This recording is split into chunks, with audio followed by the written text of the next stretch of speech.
Anti-derivative Jill. You know, I really wish they'd let us play music up here. Make these long trips go by a lot faster. It's against regulations. Yeah, I never understood that.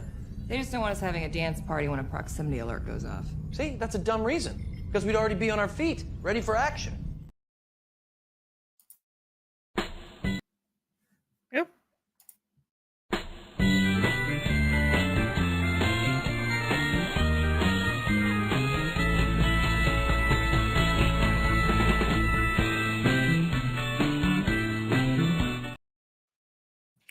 Hello and welcome to Kal-toh. Wait, what number is this one? 8, right? yeah. Or number 9. It might be 9. It Yeah, says one or the other. It says 8 on the title. Mm-hmm. But Welcome to Kal-toh number ongoing. Yeah, it's the next one anyway. And we're going to play this game called The Longest Journey about a girl who can shift between worlds, between a world of science and a world of magic. And that's So all like you Kess? really need to know. Kess? Did she go into the world of magic? I don't remember that episode. I don't know. She kind of seemed magic. She was magic. But this isn't that game. So I'm sorry for derailing. No, that's okay. No, this is not a Kess video game. Thank God. That would be weird. I'm going to imagine it as such now. So I'm looking for Neelixes.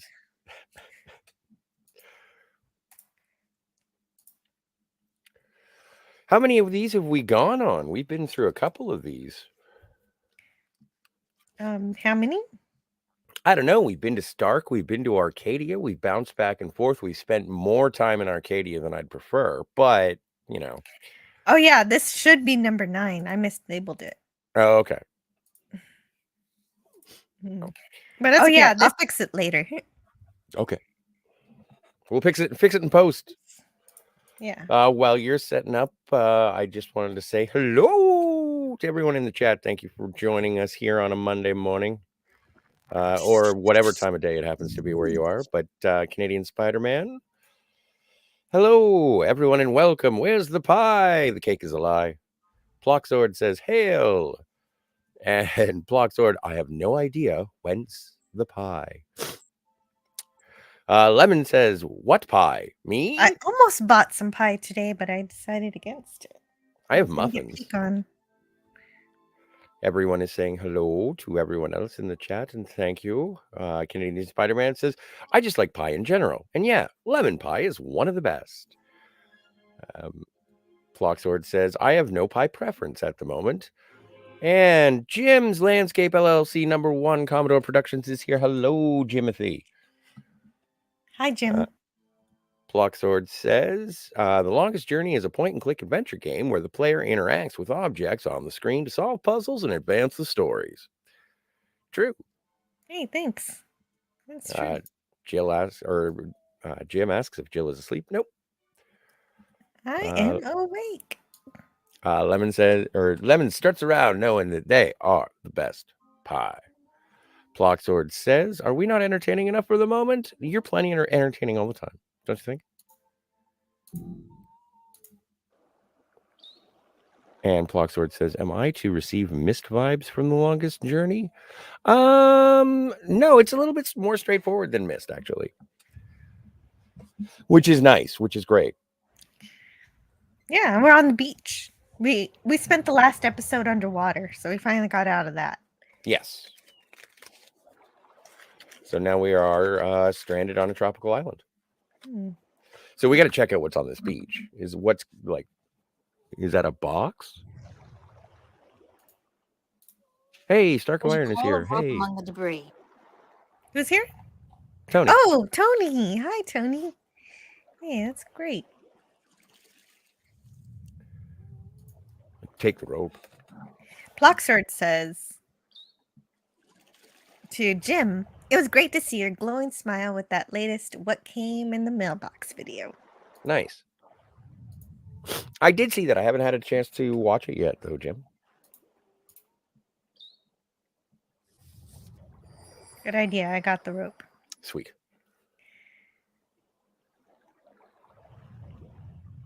Debris from another capsized ship. These must be dangerous waters. That's pretty much everything. Really? Yeah, for right here. Looks like there's a curling stone or something on the left there. Yeah, but I can't pick anything else up. Okay. So shall we hug the coast, or do you want to delve deeper into Jurassic Park? Oh.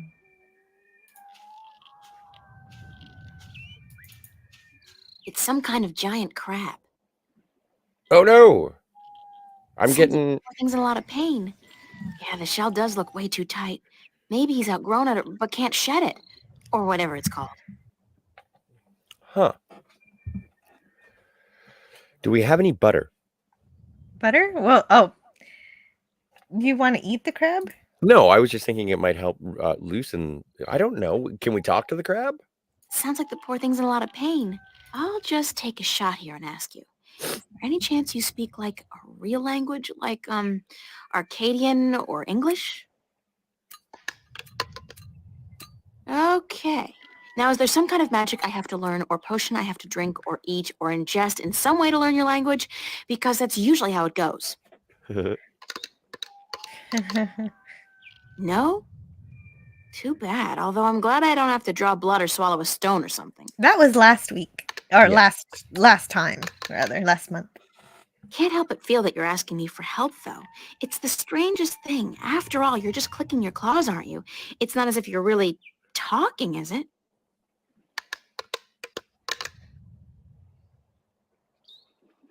Huh. I wish I knew Morse code. Right? Hi-oh. Best be on our premium behavior. Stream Elements is operational, says Blocksword. And Tony says, the savior of the universe, Iron Man, Bane of Harvey, is here. Who the fuck is Harvey? Harvey Cthulhu. Gesundheit.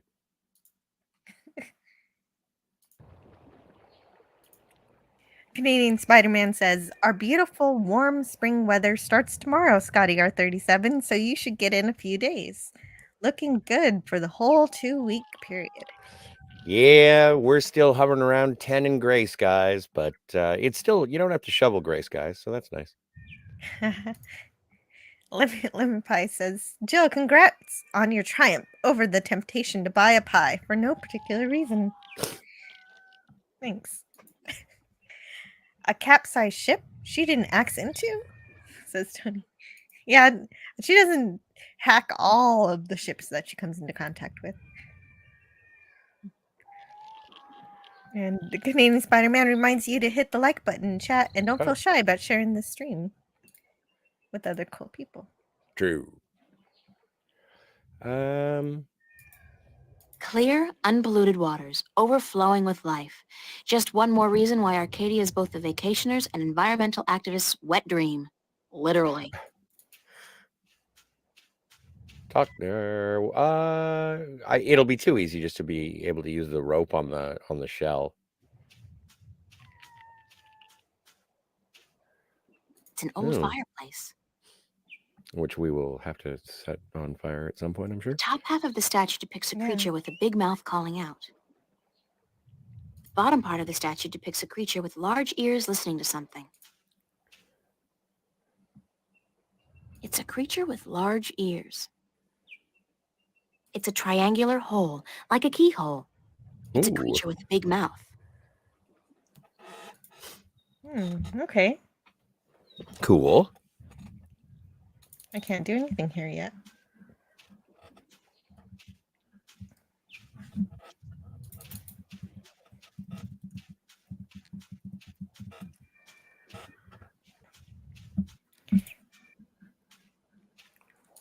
And Lemon Pie says, where's that dude who knows how to talk to chicks? Will he be in the game again?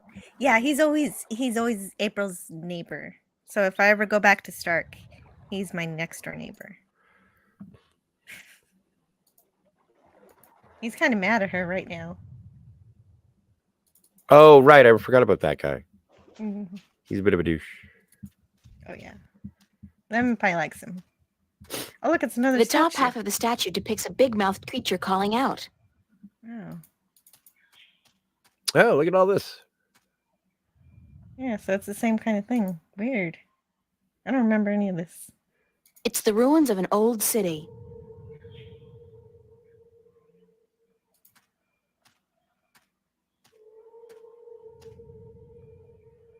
It's a deep hole, more like a crevice, actually, caused by some kind of seismic activity. God, it must be at least 50 meters down. The crevice widens out into a huge cave just below, and there's water at the bottom. It's a tiny tree. A tiny tree? Delightful. Tiny tree. Hmm. Well, I need to check out this hole. There's a large cave down there. How do I get down there?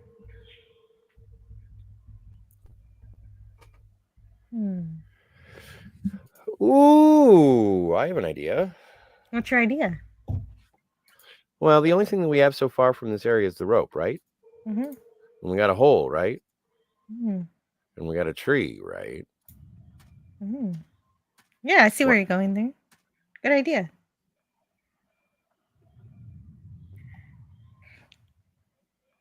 I believe they call this spelunking. Canadian Spider-Man says, Harvey is a bad mother. Shut your mouth. But I'm talking about Harvey. Another point from the last episode, we found out Scotty hates the word polyp. What says Tony? Yeah, I don't like that word at all. So then no coral are microbes. Oh, and Daniel's Hot Topics is here. Hey, Daniel. Shiver me you. There are no pirates in this episode, I don't think. Ruins of an old city. Looks like a wasted tourist trap opportunity. Oh yeah, you're right. You can advertise great grand vistas of ruins to explore, and then it's just this. Welcome. I don't know why. I'm just getting major Jurassic Park vibes. Hi, Cronus. Yeah, it's the sound. What till you see the 2009 Phaser video in a few weeks. Cool. From Jim. I wonder if it has the spinny thing. The spinny thing.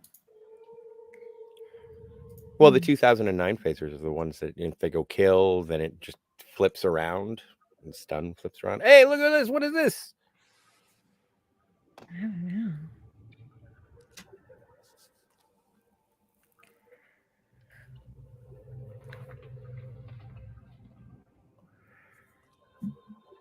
I can't do anything for this moment. Really? Yeah, the game is making me wait. Oh. Big nests, once housing the elation, but now empty and in disrepair.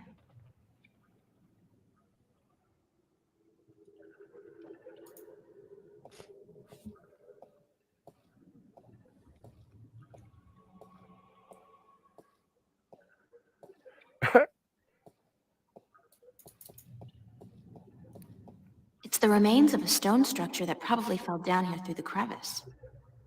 There's a piece amongst the rubble that looks like a bolt or a key. It's intact. There's a piece amongst the rubble that looks like a bolt or a key. It's intact. I got the key. I guess that's all that's here. I do.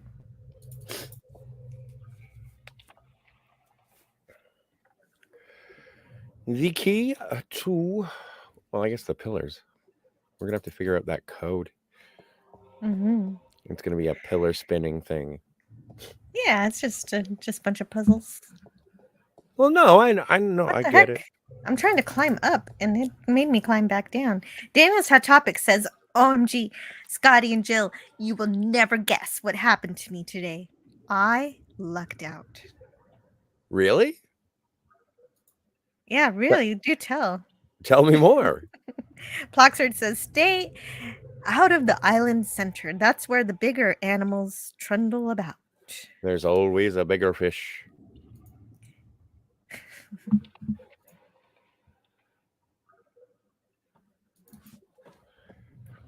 How do I get out of here now? Oh, the rope. Yep. Oh, so here we go. Closure on this anecdote. Daniel Yes, please says, read it. today I went to Walmart. I went to the electronics section and I found a Nintendo Switch games for $29.99. But when I went to the self-checkout station and scanned the game, I got it for $2. Score, What? dude.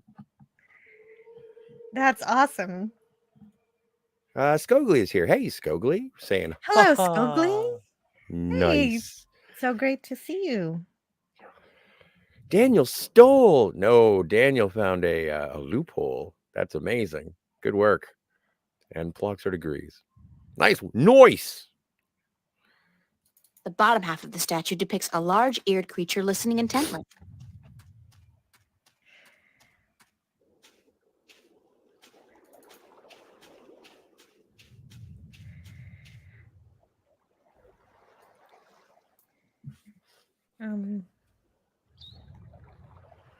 Do we still have, what's the name of our bird guy? Crow? Do we still have him? I don't know. Yeah. You want me to see?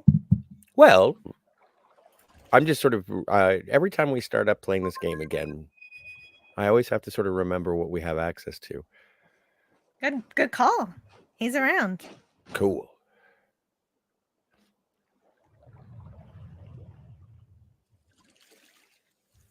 April, you're alive! You're here! You're soaking wet! Where did you go? Nice. I thought you drowned. I was completely miserable.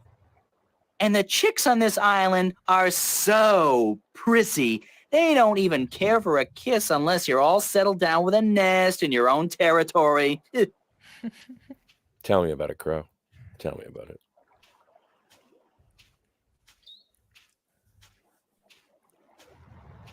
And this is the horrific end of Crow.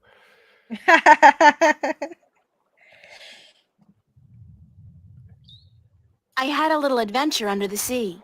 Under the Oh? sea. I didn't know humans had gills. We don't. Well, I do. I think. At least I can breathe underwater now. Cool. Not as cool as being able to fly, of course, but still. Hey, does that mean you're a mermaid? Hardly. I don't have a tail.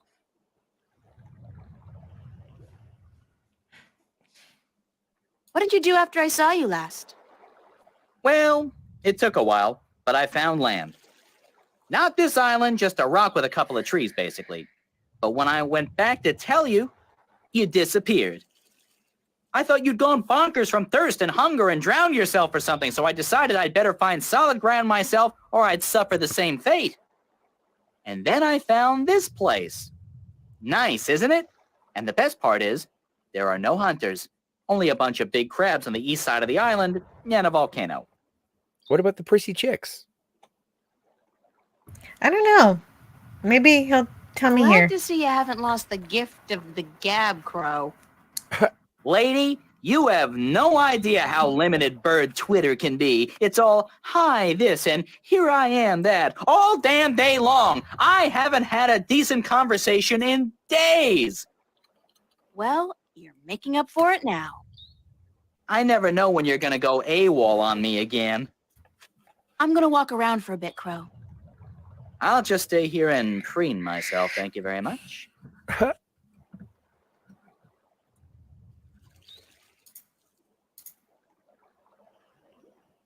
What can you tell me about the island, Crow? Only what I've been able to see from above. There's a volcano, dead I think, and lots of jungle, and some nice beaches.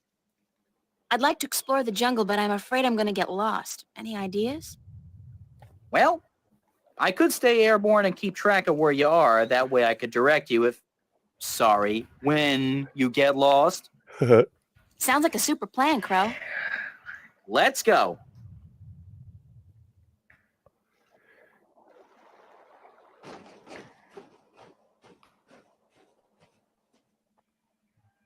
Whoa, I got the map. Sweet. And now I have a volcano. Well, take me to the volcano.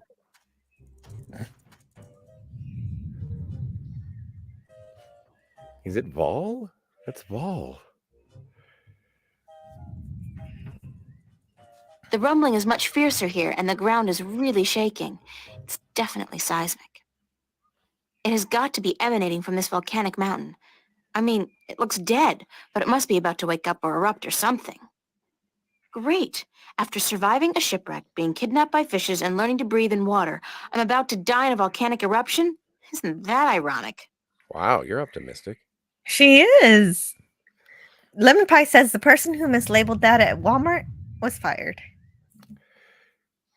Yeah, well, Walmart was going to close anyway. Cronus asks, who is almost naked? I'm completely naked, just for the record.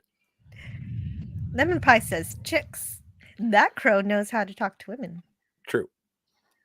He's a crow from the 70s. A bird of paradise. Lemon Pie says, cherry ice cream smile. And Ploxert says, crow cannot be a bird of paradise. He has yet to fly up someone's nose. Hey, it's Matt G. He's here. Hey, Matt G. Cool. The Crow was a great movie. Fun, says Canadian Spider-Man. Do you know about that? The movie The Crow? Mm-hmm. Oh, yeah. It's, with Brendan Lee. And, I forget the guy I love the guy, too, who plays the villain. But it's an iconic 90s movie. It's really good. It's got Ernie Hudson. Wait, why do I still have Crow? Oh, Okay. all right. That's one mother of a tree. It's got to be at least 100 meters tall. And what's that in the tree crown? Looks like a man-made construction. Oh, we got to climb the tree. How? Let's see. April can't climb trees? That's a huge tree. Yeah. There's a lot. Oh, wait. Oh, okay. You're right. I just had to... That's weirdly done. The bottom half of the statue depicts a creature listening, while the top part depicts a similar creature calling out. So they're all the Again. same. Yeah, these are all the same kind of... Dried twigs and sticks. Well, let's get those because they're going to go in the fire. I can't. You can't? No, I can't pick them up. Dried twigs and sticks. Huh. That's a good idea, though. Ow! Oh. Who's there? It's Pinocchio. Shut up. I know there's somebody there. I heard you. Is she gone? Nope. She's still around. Shut up, shut up, shut up. If you won't come out, I'll just sit down here and wait. Sooner or later, you'll have to show yourself. Solar eclipse! Oh my God! Ah! I hate this place. I so hate it, I can't even sit down without crushing the natives. Big person alert! What do you want to say? You know what I want to say. This is too freaky. Thank you. It's freaky. What about us? There's a large human stumbling around on her lumpy, wobbly legs. That's what we proper-sized folks call a natural disaster. Watch it. Nobody calls me large or lumpy to my face. Big boned, then. You're a bulldozer with a brain, lady. You're an accident waiting to happen. At least to us stick men. Oh, my. What's stick man? An unlucky bugger doomed to a miserable life of stiff backs and monotonous drudgery in the shadow of a mother tree. Happy little fella, ain't ya? You have no idea. So, you guys are stick men? That's right. I'm Wick. This is Willow, and that dumb-looking one over there is Woody. And this is our mother tree. What's a mother tree? What do you mean, what's a mother tree? It's a mother tree. How difficult can it be? It's our mother, and it's a tree. It's a mother tree.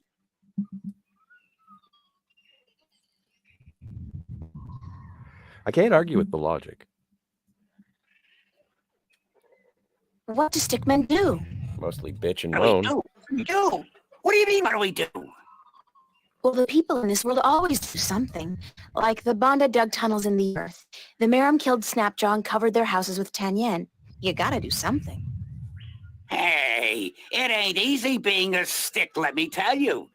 You got your stiff back and limbs, your fear of fire and water, your 300 years of miserable boredom, and then you have to get planted and raise a family. It ain't easy. So, you're not doing anything worthwhile then. Lady, I'm miserable. I'm grumpy, and I got a headache. What do you want from me? Where do the Elation live? The Elation? The guys with wings? Up in the volcano. There's an old city in there. I think they're squatting. Huh.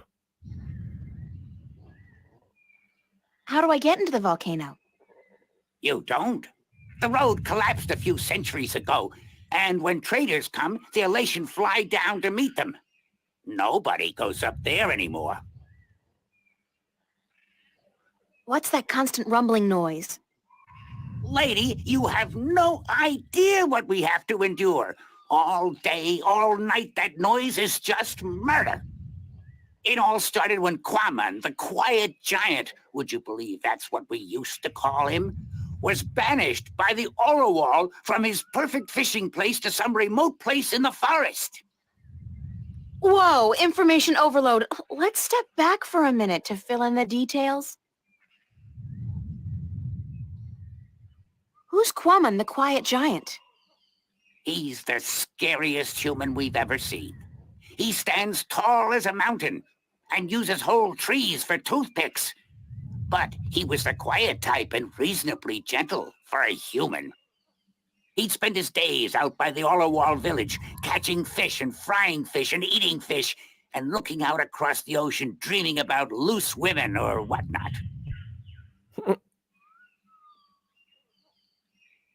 What happened to get the quiet giant banished from that place? The Orowal got scared when he accidentally stepped on one of their young ones. He didn't do any real harm, but they banished him from their village nonetheless, and told him to go far into the forest. Who are the Orlowal? They're the crab-like creatures who live down by the sea. They're nice people, if a little crabby, and it's hard to understand what they're saying half the time. Where's Quaman now? Somewhere in the forest east of here, we don't know where exactly. He went there to get as far away from the Orowal as possible. So what does all this have to do with the rumbling noise? Oh, I was getting to that. If you just let me get a word in edgewise. I just had some questions is all. Anyway, Quaman is the brooding type. And he takes everything so to heart, he got instantly depressed and went to sleep. And what is he doing now? Snoring. Still sleeping. That's the problem. But how long ago was it that the Orlowal banished him? The last full moon, nearly 30 sunsets passed. He's been sleeping for a month? He was depressed. What do you want, lady? Once I got so miserable I slept for 8 years. And let me tell you, those 8 years were the happiest of my life. I hear that, tree man. I still don't understand what this has to do with the rumbling noise. See that statue over there? Sure. What's up with that? What up with that? Back when the Dalmari lived on this island ages ago, they put these statues up all around the island so that they could speak with each other. You're kidding. So they're like telephones? Tell her what? Huh? I don't know what that is. The thing is, these statues are all connected through magic. And when you speak into one, your voice flies through the air and comes out of another statue. But I still don't understand. You saw the big head up by the mountain? Yes? That's the one they use to talk to everyone on the island, to warn people of storms or to hold evening prayer. It's connected to the statues as well. And Quaman is sleeping right next to a statue's ear. I get it. Resonance. He's snoring and the deep bass reverberating through the loudspeaker, the big head, causes a resonance that vibrates the entire island. But can't you just wake him up? We don't know where he is. We're not much for exploring this forest. There's water and fire and monkeys. Monkeys like to play with sticks. We don't like monkeys. But can't you just, well, send your voice to his statue to wake him up? There are 4 problems with that. Number 1, all the statues have an assigned symbol, an identifying mark, but we don't know which his is. Second, most of the statues are broken in some way or another. What do you mean? Some statues can only talk to certain other statues. Some can't be spoken to, and some can't hear, which makes it very difficult to get a connection through to where you want to send your voice. Number 3, in order to use the statues, you need a key. We don't have it. We don't know where it is. And number 4? We're stickmen, lady. What do you think? We don't know much about magic or magical devices. And what? We're not too smart, okay? There, I said it. We're not At least you're honest. And when you look at Woody over there, who's pretty stupid by stickman standards, that's a pretty scary thought. Sorry I asked. Ahoy to Darius Munchausen.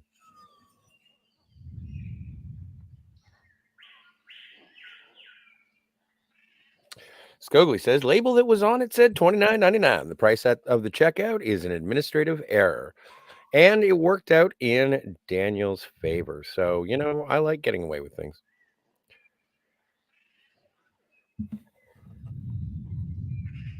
Well, yeah, Ploxard. I'm glad that we didn't decide to burn these people. That was my first intention.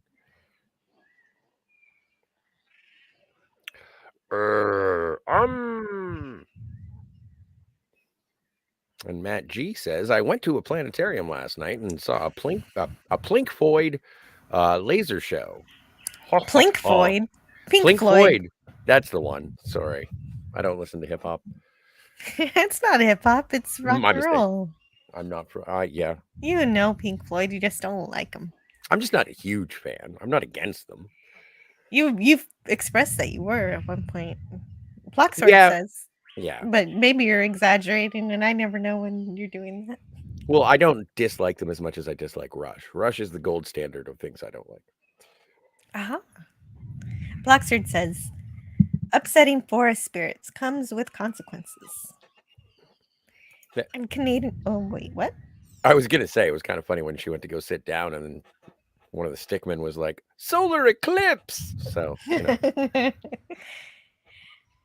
Canadian Spider-Man says, Scotty R37, you will appreciate this. Black Moon Rising with Tommy Lee Jones and Linda Hamilton. Has a booby scene in the middle. I watched it last night. I've been in love with her since the mid-'80s. I have heard a bunch about Black Moon Rising, and now I am even more interested. Thank you, Spidey. Yeah. Krona says this character looks like she could eat a few sandwiches. Well, this would have been the 90s. I think she lost out on an audition for being 7 of 9 in Voyager. She needs a cat suit. Lemon Pie says, I got a lot in common with this talking tree. I have a stiff back and limbs too.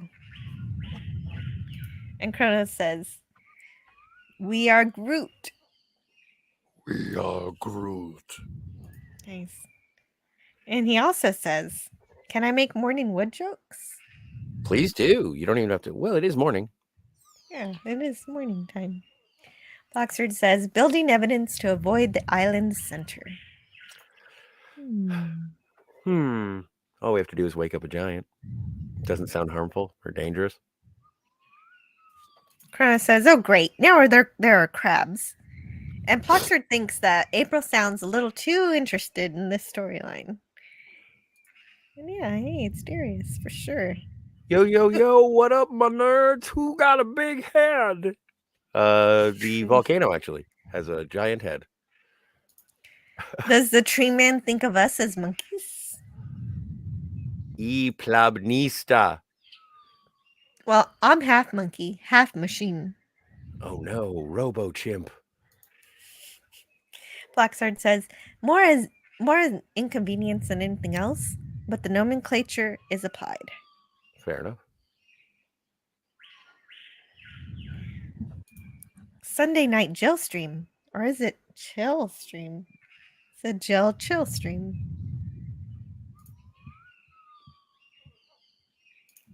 And Scogly says, my entire body is basically a broken stick.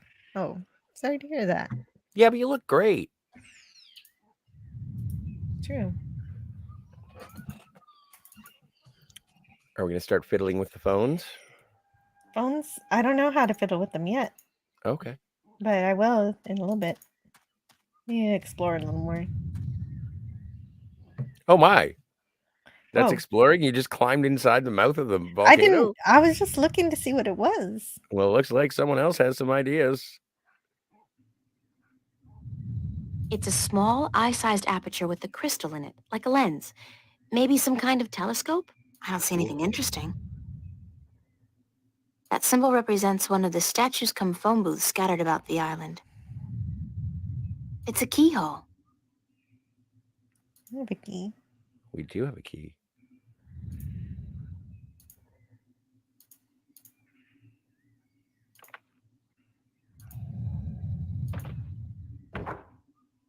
Ooh. That symbol represents one of the statues cum phone booths scattered about the island. I don't really know what I did or what it means. You did something. Mm-hmm.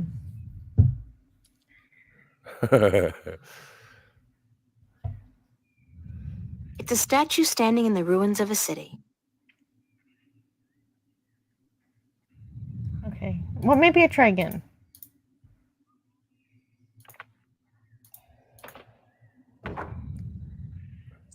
I can see a statue on a cliff overlooking the sea.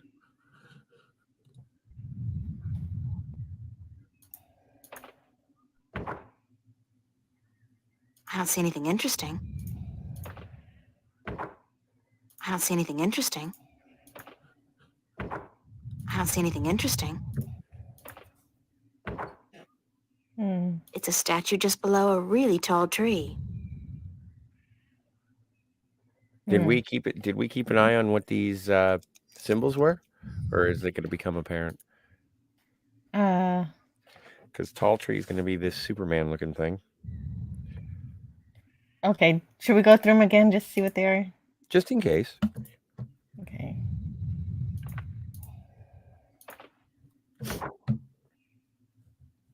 I don't see anything interesting. Okay, so that one's not important. Little chair is nothing. Somebody's looking back at me. Oh, wait. That's just my eye. The lens is turned into a mirror. Okay, so that'll be the volcano, the one that looks like Deep Space Nine. I don't see anything interesting.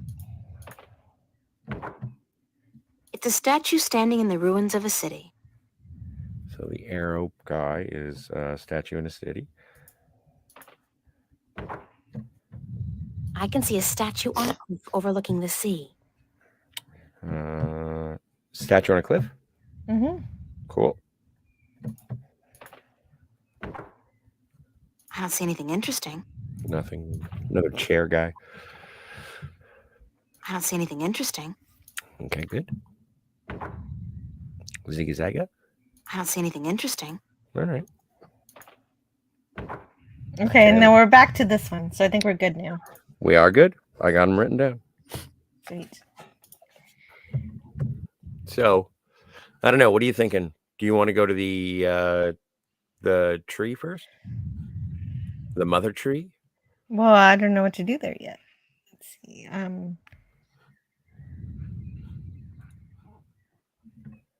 I think we looked at everything we can look at here.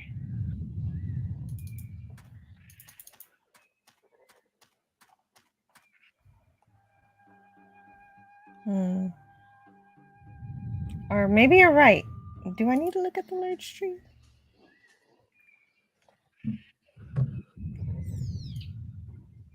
Hmm.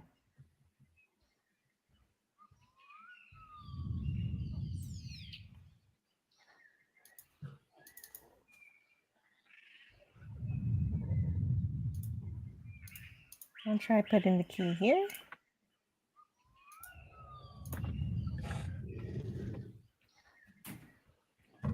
That's a statue in a city. It's a triangular hole, like a keyhole. Well, that doesn't help.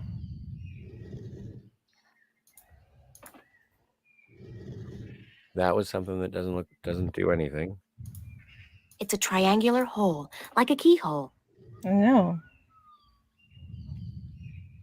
And that's nothing too. I remember that. Well, that's the tall tree. That's where we are. Mm-hmm.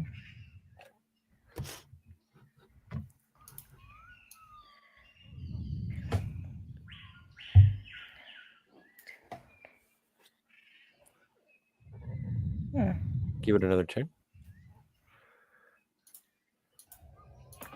I'm just going until I see one that I recognize.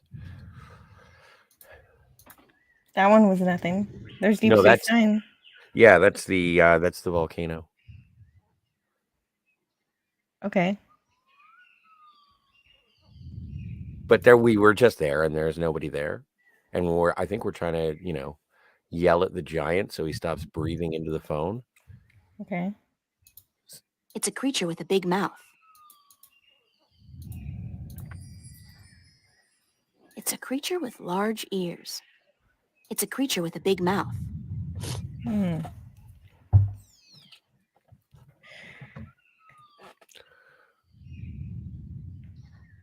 And that's the volcano icon? That is the volcano icon, yes.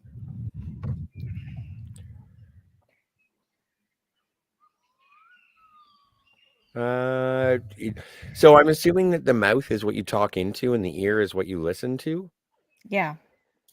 but there was no way that you could talk to the ear holes or Hmm. talk to the. Wait a minute. I didn't mean to talk to them. Hold on. Now that upon closer inspection, she could use some Hello? sandwiches. Hey there. Nice. Actually, it doesn't seem like the statue's receiving my voice at all. Maybe if you put the key back in.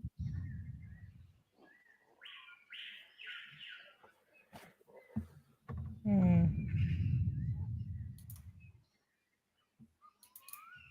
How do I move the top one? It's only okay.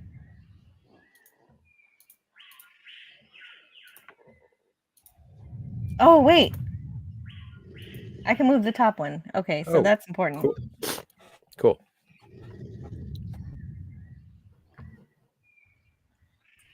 Oh, so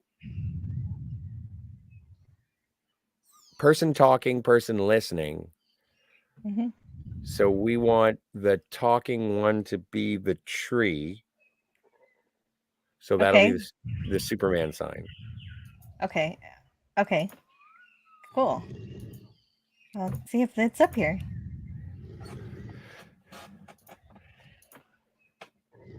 Sure glad you wrote those down. Yeah, no, I years didn't of know what I'd be adventure. doing. So that's us. We're the tall tree. And then listening would be the volcano. Listening is already the volcano, so that's Yep. I look like a real sailor. Arr, matey. You're very proud of yourself, April. Hello, I don't I'm mean- Woody. I didn't mean to They talk to call this. me the stupid one, 'cause I'm kinda slow, so don't let me keep you busy. I was born with a big brain, so I can't move as fast as my two brothers. I can only do useless stuff like calculations and design, and I play a few instruments, and I'm writing a book on the flora and fauna of Elias. I'm dumb.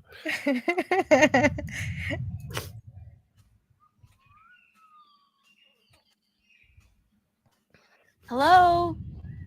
Actually, it doesn't seem like the statue's receiving my voice at all. Okay. How about if the bottom one? Which one is the tree one? The tree is the Superman sign. Really? Oh. The one on top is the tree.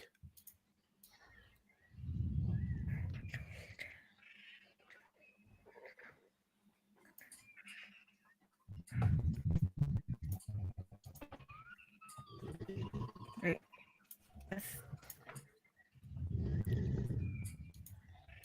I'm going to move it to... It's a triangular hole, like a keyhole. It's a triangular hole, like a keyhole. Okay, already.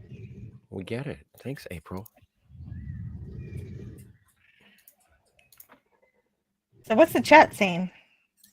Oh, let's see.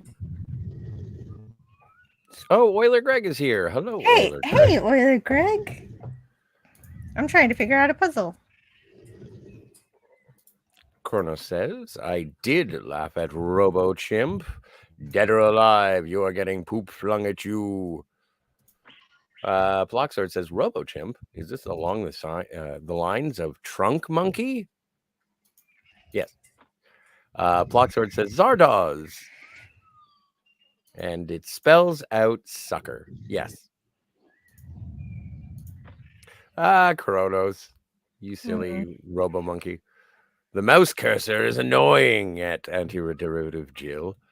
Yep. Ploxard said, I like the cursor. Who says it's annoying?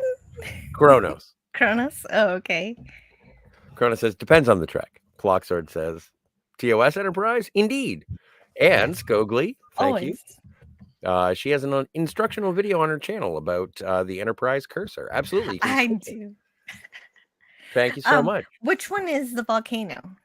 The volcano is Deep Space Nine. Really? Yeah. I can't. Okay.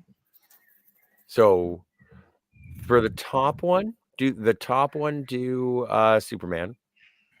Okay. And the bottom one do Deep Space Nine. Then okay. Kronos says, I like TOS. Just no STD. Agreed. Oiler Greg says, the cursor makes me happy. Me too. You can actually get a Reliant or a Bird of Prey as well. Bird of Prey. Like, yeah. Kronos says, hey, Oiler. Kronos says, I'll try Strange New Worlds sometime. Hello? Oh, hey. Actually, it doesn't seem like the statue's receiving my voice at all. Weird. Okay, well maybe it's fine the way it is, and I just leave it like that and go do something else. Just don't forget your keys. Yeah, I got it. Ploxard says, is it just me or do most of those symbols resemble tables and chairs? I agree, yes. Earlier, Greg says, some decent episodes of Strange New Worlds. Chrono says, I won't do any more STD. No argument. Me neither. Actually, Jill, I was going to ask you if you wanted to review the final season of Star Trek Discovery with me. Oh wait, are you being serious? No, I'm not being serious at all. Oh God, I would have said no anyway. Yeah, I know. I live off of rejection. Oiler Greg says some decent episodes of Strange New Worlds, which surprised him. Ploxard says, good surprise or the other kind, Oiler Greg. Chrono says, is that the Connie cursor? It is the Connie cursor. Bottom part of the statue depicts a creature with large ears listening to something. Excuse me.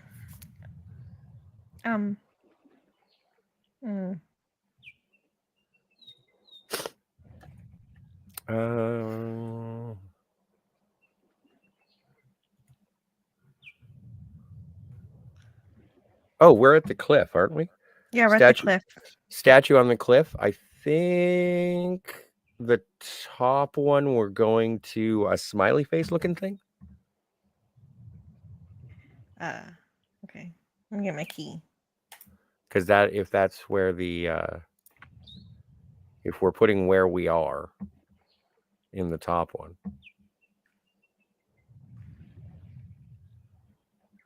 Which one's the ruins? I got statue in a city. I got statue on a cliff, volcano, and tall tree. I don't. Oh. Oh yeah, because it was statue in the ruins of a city. So that one's like a sort of like an arrow pointing. See, yeah, it's see the one on the bottom.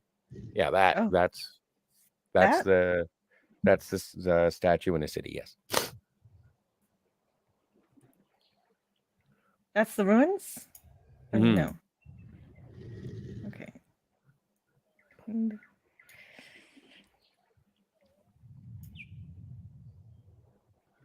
Okay. Oiler Greg says it was a pleasant surprise that any trek was watchable after Enterprise.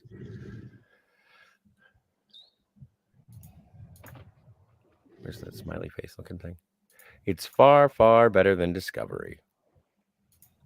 Kronos says, it's been a long road getting from there to here. Flocksword says, pleasant surprises are infinitely preferable to nasty ones. Jim says, hail, Oiler. And Kronos says, slow ain't bad. Mr. Munchausen says, big brain? Oh, I see. It's another one of those magical public telephone statues.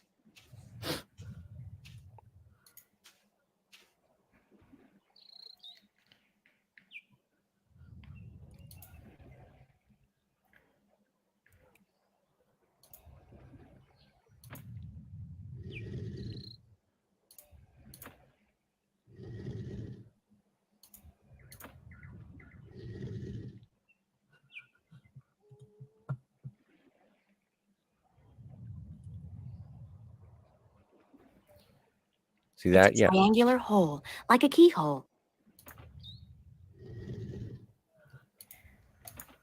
Can we pet the wabbits? The wabbits?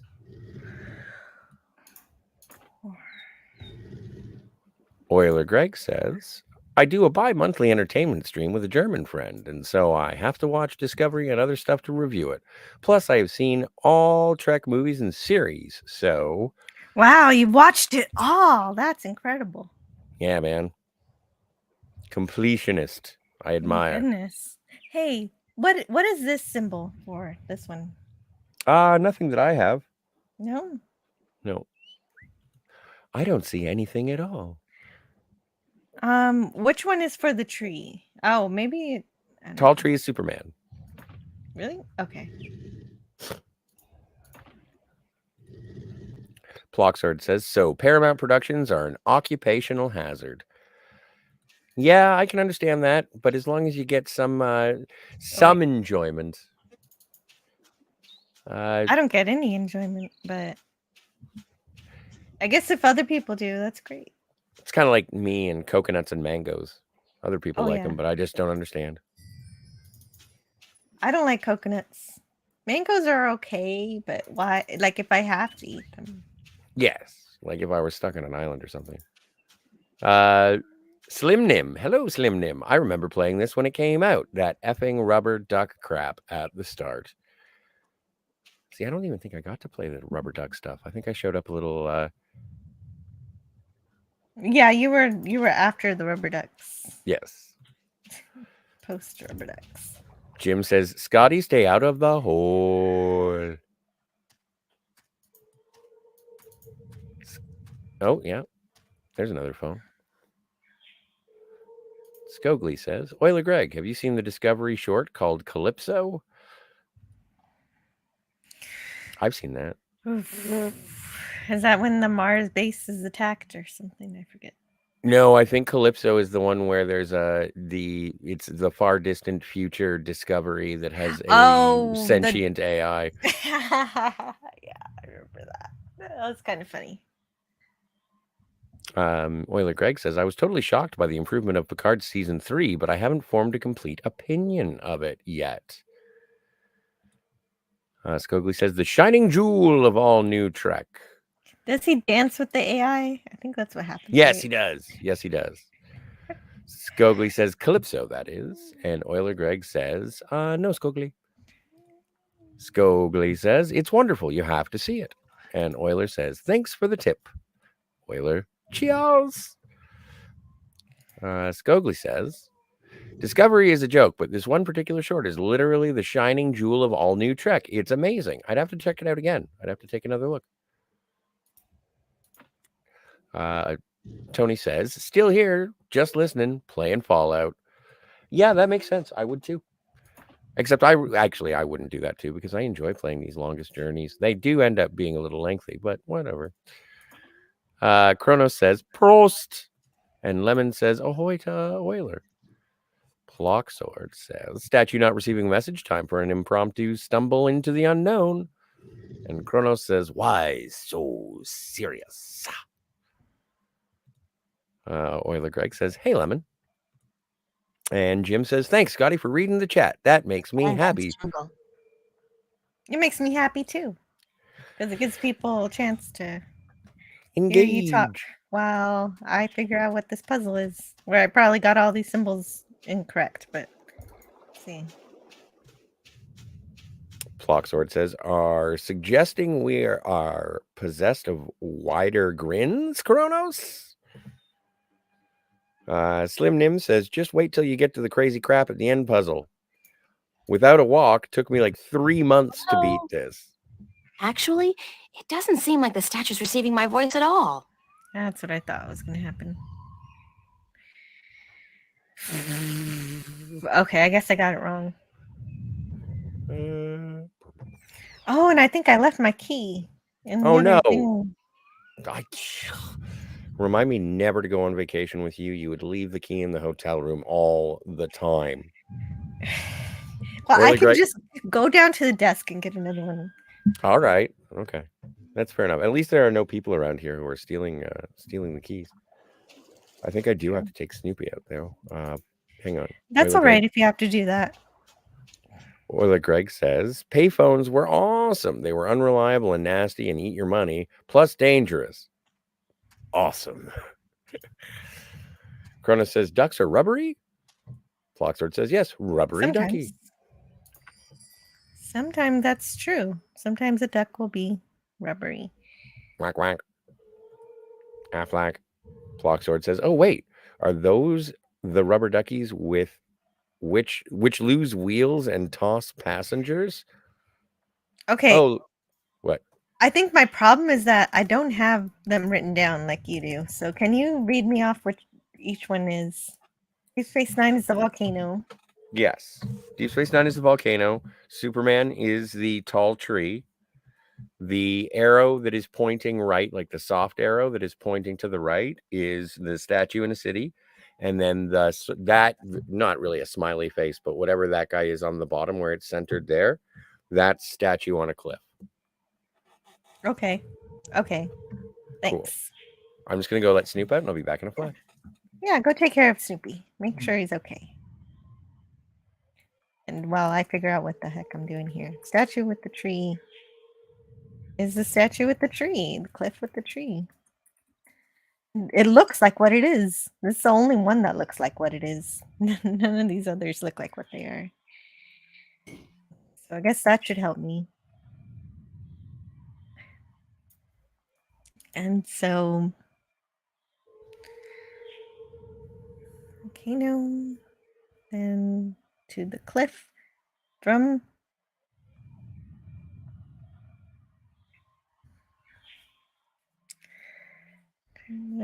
to the top disc.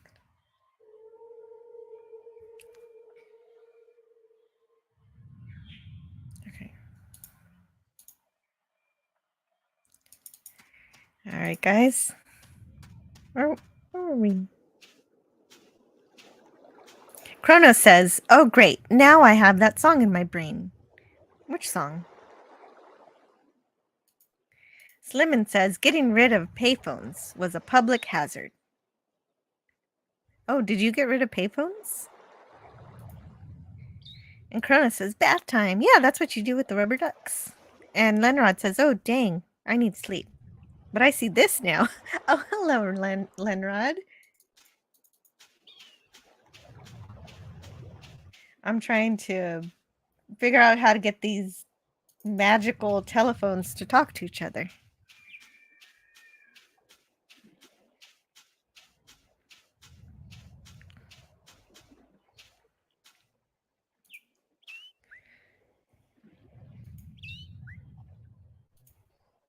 And Ola Greg says phone boxes were cool. And now Superman has nowhere to change. Yeah, no, now he has to make sure there has to be revolving doors. Let's see, where else could he change? Hmm. I guess bathrooms now. Sucks.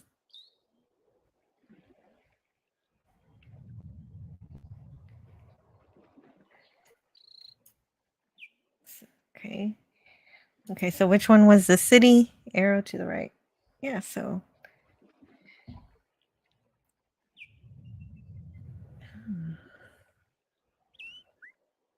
Maybe this one needs to be different.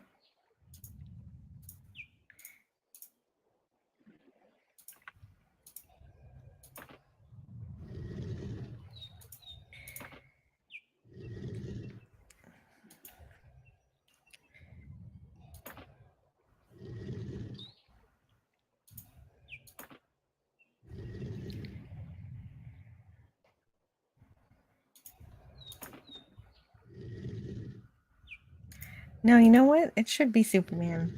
Scotty was right earlier.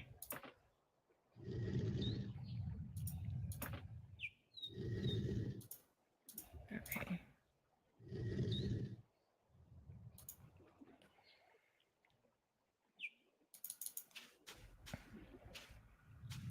It's the Orlowall village. And Chrono says that's a pretty good Joker. Rest in peace, key. No! Oh, Ploxard noticed I left the key behind. I did. I did it again, didn't I? Why do I keep doing this? Hey, Philip Gaming is here. Hello, Philip Gaming. Really cool to see you. Philip Gaming is my favorite krill in all of the Orville.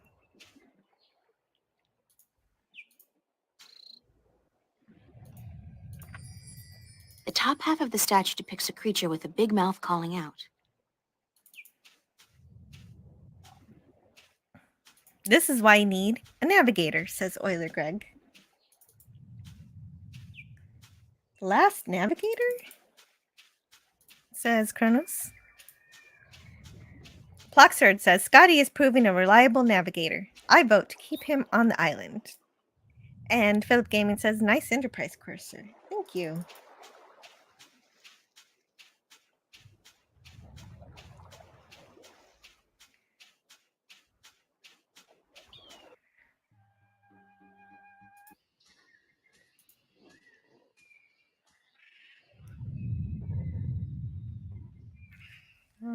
Maybe I got these backwards.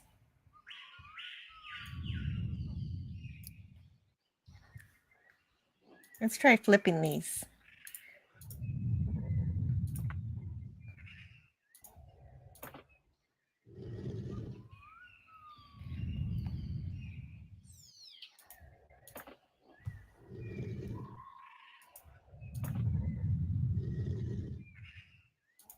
Okay, I'm going to try to find...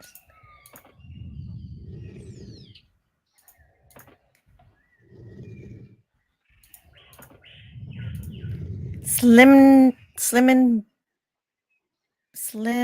Nim says the voice of Pee Wee Herman booms out on nowhere. And Euler Greg says another vote for the cursor.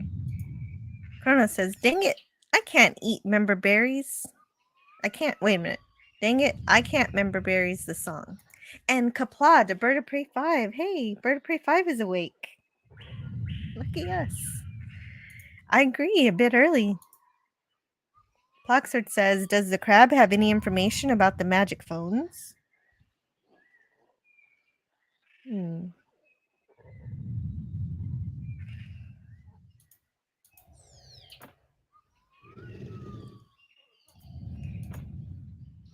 The crab can't... All the crab can do is click at me, so I don't think the crab is going to be very helpful. It's a triangular hole, like a keyhole. That's amazing information, April. Thank you.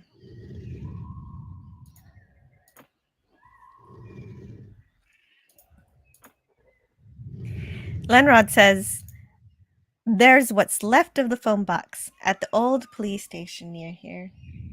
Yeah, sometimes I see derelict old, I guess they're like artifacts now, aren't they? Of old telephone booths.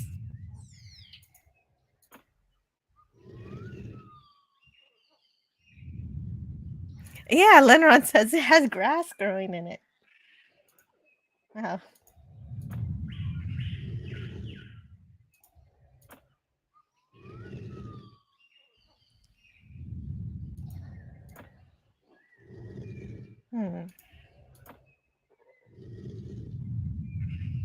I feel like I'm missing something.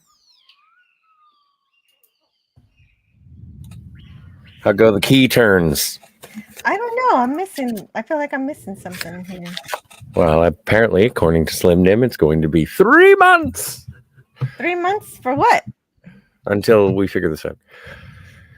Oh, we're gonna figure this out in 3 months. It's a triangular hole, Do like you a think you keyhole. can hang out that long? Oh, yeah. No, we're in this for the long haul. Okay, great.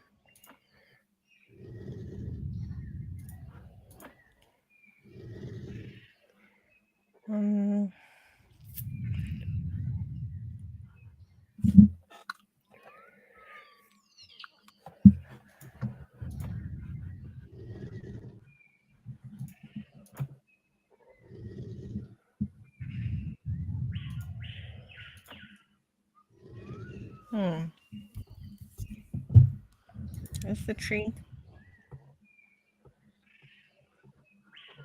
He's a stick man. He's a stick man. I know he's a stick man. Hello? Ooh, that worked.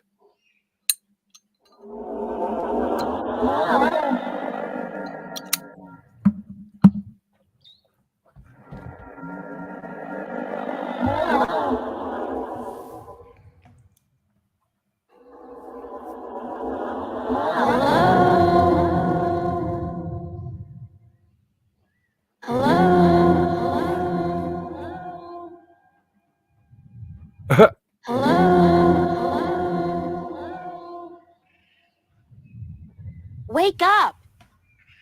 Wake up! Wake up! Wake up!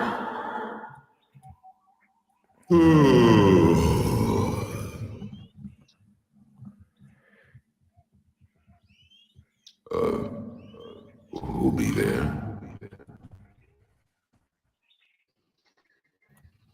I'm April. April Ryan. I'm from another world. He's a stick man. I can't even. Hello, Quamon?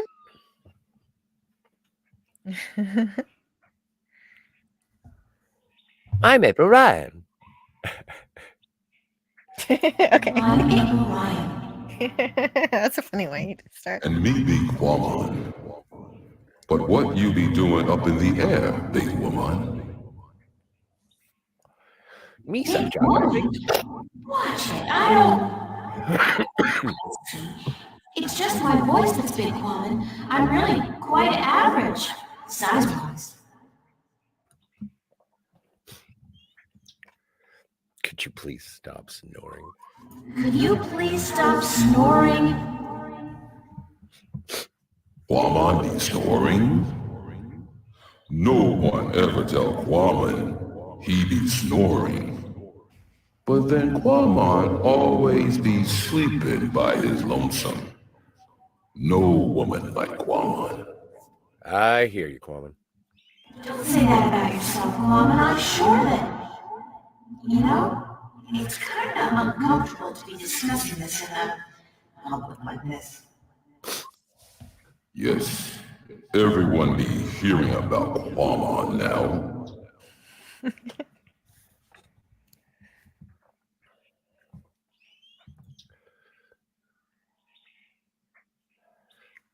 Where are you, Quamon?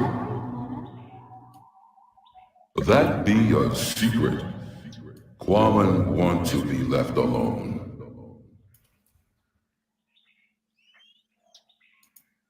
Do you want to talk about your problems? Face to face? What be the point? I'm a good listener, and I'd like to be your friend. That'd be the point. Quamon not sure if he want friend now.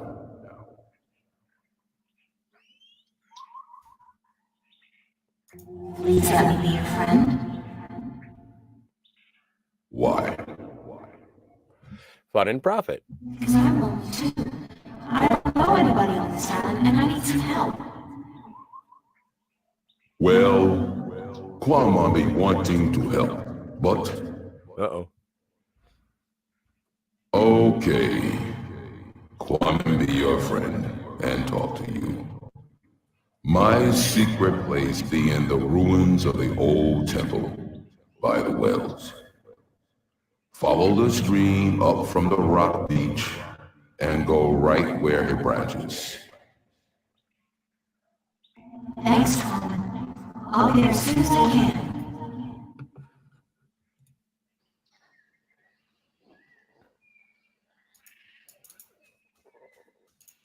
So Philip Gaming says, no phone booths for Bill and Ted, no police call boxes for Doctor Who. Not anymore.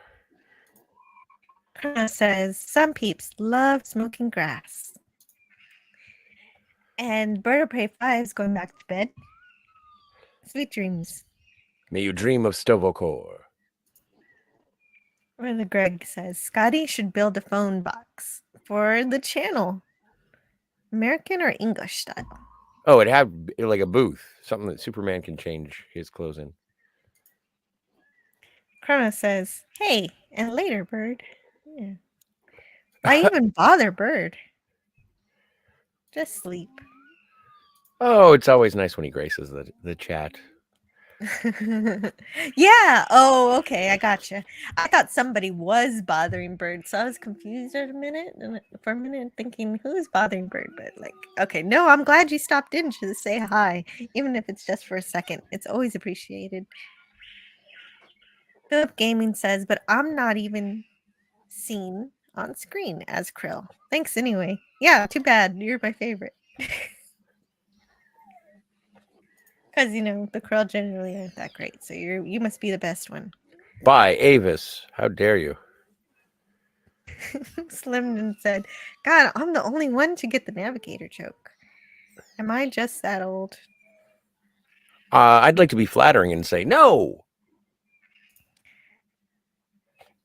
Oh, I don't know. I actually haven't listened to Bird of Prey 5's last review of Bald Spaceman, but I'm just glad to have talked about it with someone, and I'm done with it. Philip Gaming says, Flight of the Navigator. Oh yeah, no, I remember Flight of the Navigator. And Philip Gaming loves that movie. And remember to subscribe to Pop Culture Curator. Not this week, but next week is going to be, I think it's going to be his birthday stream. I'm not sure. I asked him. Nice. Either way, he's going to do Little Shop of Horrors. Do you know if he's doing the original or the musical? Yeah. I don't know. Hmm. Probably the original. It is one of my favorite Dick Miller movies. Oiler Greg says crabs only get caught because they refuse to release their bait. Don't be a crab, people. Let it go, Indiana. What is a fandom nerd? Oh yeah, subscribe to Captain Fandom Nerd. Captain Fandom Nerd. Yeah. Yeah. Actually, I haven't seen him in a while. I know. I'm sure he's around. For sure. If you want to find him, he's usually on LDGs or Deej Odyssey. That's mostly where I see him.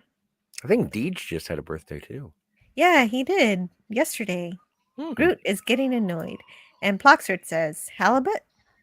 Are they not referred to as barn doors for how heavy they are to lift once hooked? I'm not much of an angler. I do fish, but I do deep sea fishing in the sea, in the ocean. So I don't think I've ever caught a halibut. Just for the halibut. Euler Greg says, Spock would have solved this by now, just saying. I had to figure out which thingies needed to talk to the other ones.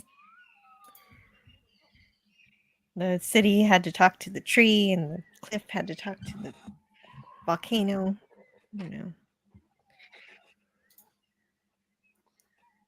Woman, Quaman? Whatever. Quaman woman? And Kronos says, just a friend? Oh, baby, you. Uh-oh. You got what I need. Quaman needs a friend. Nice. Now April is making him uncomfortable. Quaman not sure about forward advances. Slim says, Quaman had a bad night, drinking and got attacked and is hungover. Leave Quaman alone. Quaman no like this line of questioning. Quaman feel me too'd. Blacksword says, now everyone on the island knows where to look. Good job, April. Hello, I am a small mammal willing to be eaten by anyone here. like a giant? Yes. Euler Greg says, Quaman, watch out. It's a trap. Admiral Akbar. That blast came from the Quaman. I hope that bird dreams of Grethar, says Kronos. Grethar. Phil could have been a krill. No, Phil was a krill.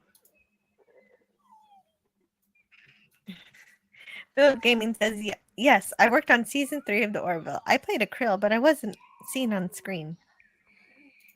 Were you Avis? Nice. Yes. Canadian Spider-Man says, hello, and thanks for being here to Philip Gaming. Slim Nim says, Little Shop of Horror, let me tell you. What I thought of. Rick Moranis could sound like that before the movie. I won't believe you. Oh, if you told me that Rick Moranis could sound like that before, I wouldn't believe you. Sue the camera person, says Kronos. Mm-hmm. Is that Groot from Guardians of the Galaxy? Yeah, there are 3 of them. Three of Groot's friends. All 3 of them are Groot. Actually, I think they have different names, but I forget already. Except for Woody, he's the nerd that everyone thinks is an idiot. One is burdened with great intellect.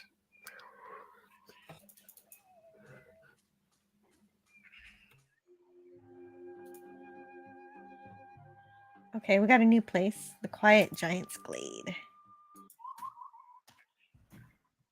Uh-oh, the cat wants something. Cat is knocking. Hey, Scotty, can you talk for a bit? The cat needs something. I need to see what the cat wants. Oh, wait. Scotty must have left. So I have to wait till he returns before I can... Sorry, I'm trying to placate my quadruped. You know, I was just saying I needed to do the same thing. Oh. Is there any way you can talk while I do that? Or do you need to help? No, Snoopy? he's good. He's fine. Good? Yes, I fetched his slippers and made him a dry martini. Oh, well, that is very kind of you. Well, I'm yeah. going to help my kitty cat. I'll be Excellent. right back. Oh, yes. Well, and speaking of all the things, yeah, Jill had an opportunity to cap out her thoughts on Star Trek Picard Season 3 on Admiral Teague's stream with PDB and Dark Helmet, and that was a great conversation. And on Tuesday, Jill is on this very channel going to be talking about Who Mourns for Adonis, the original series 2nd season episode. And funny story about Adonis, I always thought it was pronounced I thought it was Who Mourns for Adonis, and then I thought it was, because I wanted to be like highfalutin and be like, oh no, it's pronounced Who Mourns for Adonias. But then I wanted to double check and make sure, and that the 25th anniversary of the original series, they did like a top 10 episodes, and that was one of them. And William Shatner pronounced it Adonis. So if Shatner says Adonis, I'm gonna say Adonis. Oiler Greg says, my brother would always cast exactly where I did and catch my fish. And I'm imagining some sort of bizarre fish tug of war. Kronos says, cats are jerks. Kronos, you're right. Cats are jerks. Plocksword says, placate te cat. Oiler Greg says, shaken, not stirred. Yes. Yeah, no, that's how Snoop likes it. Plocksword says, all the things. Kronos, meow, mer, jerks. Which is true. And Plocksword says, if Bill says so, then it's canon. Yeah, absolutely. That's what I figured. And especially, even if it's wrong, Shatner said it. So I can just say, hey, no, Bill's on point. Slim Nim says, what Shatner says goes. It's true. Yeah, you know, and that goes for Leonard Nimoy too. Whatever he says about Vulcans, probably true. More than likely. Oiler Greg says, can we not gather a few laurels for Apollo? I'm looking forward to it. I can't wait to see it again because Carolyn Palamas is she's pretty attractive in that pink gown. Let's talk to this giant. Yeah, let's go talk to the giant. That's Quammen, the not-so-quiet giant. It's another one of those statues come phone booths. They must have been popular in their time. It's a deep well with cold, brackish water and some seriously demented albino fish. That is gross.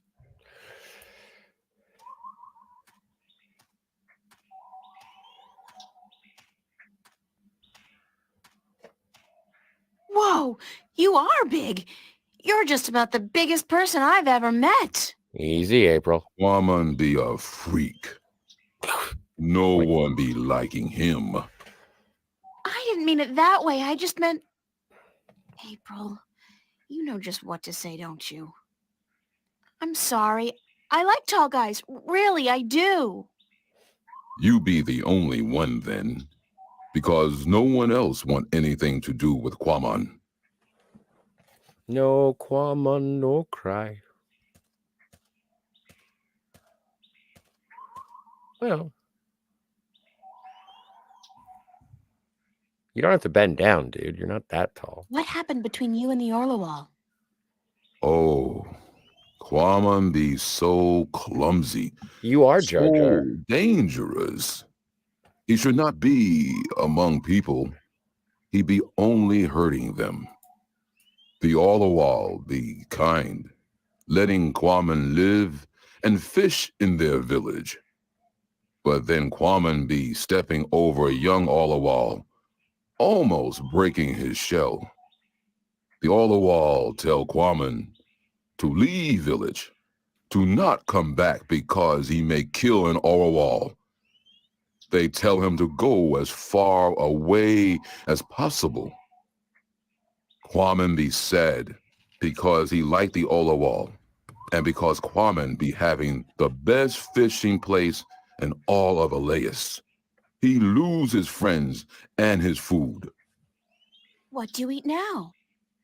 Quammen fish and Arby's. eat wells here, but the fish that live down there be small and not very tasty.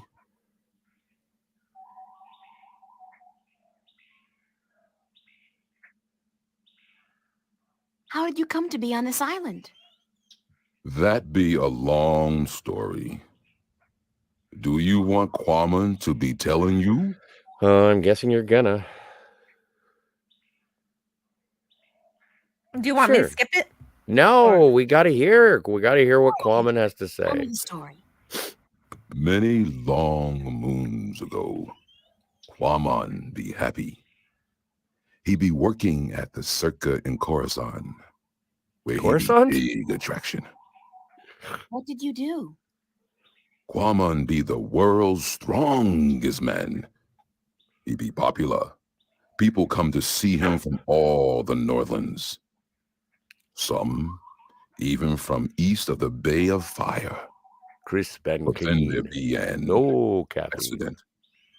And the Circa tell Quammen to leave, that he be dangerous, and that no one be paying to see him anymore. What kind of accident? Quammen's most popular feat be the breaking of large rocks with his fist. Everyone would applaud when the rock be breaking. Then one day, the Caliph be at the circa to see the performers.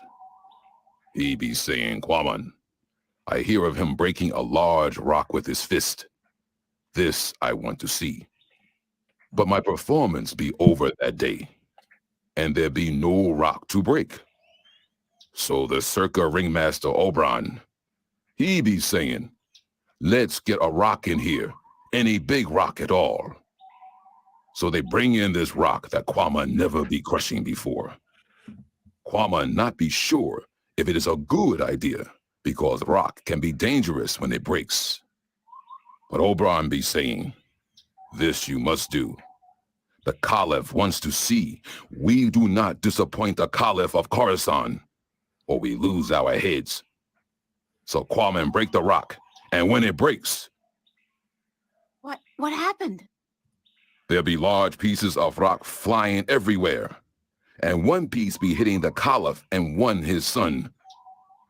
The Caliph be not seriously hurt, but his son be unconscious and bleeding from the head.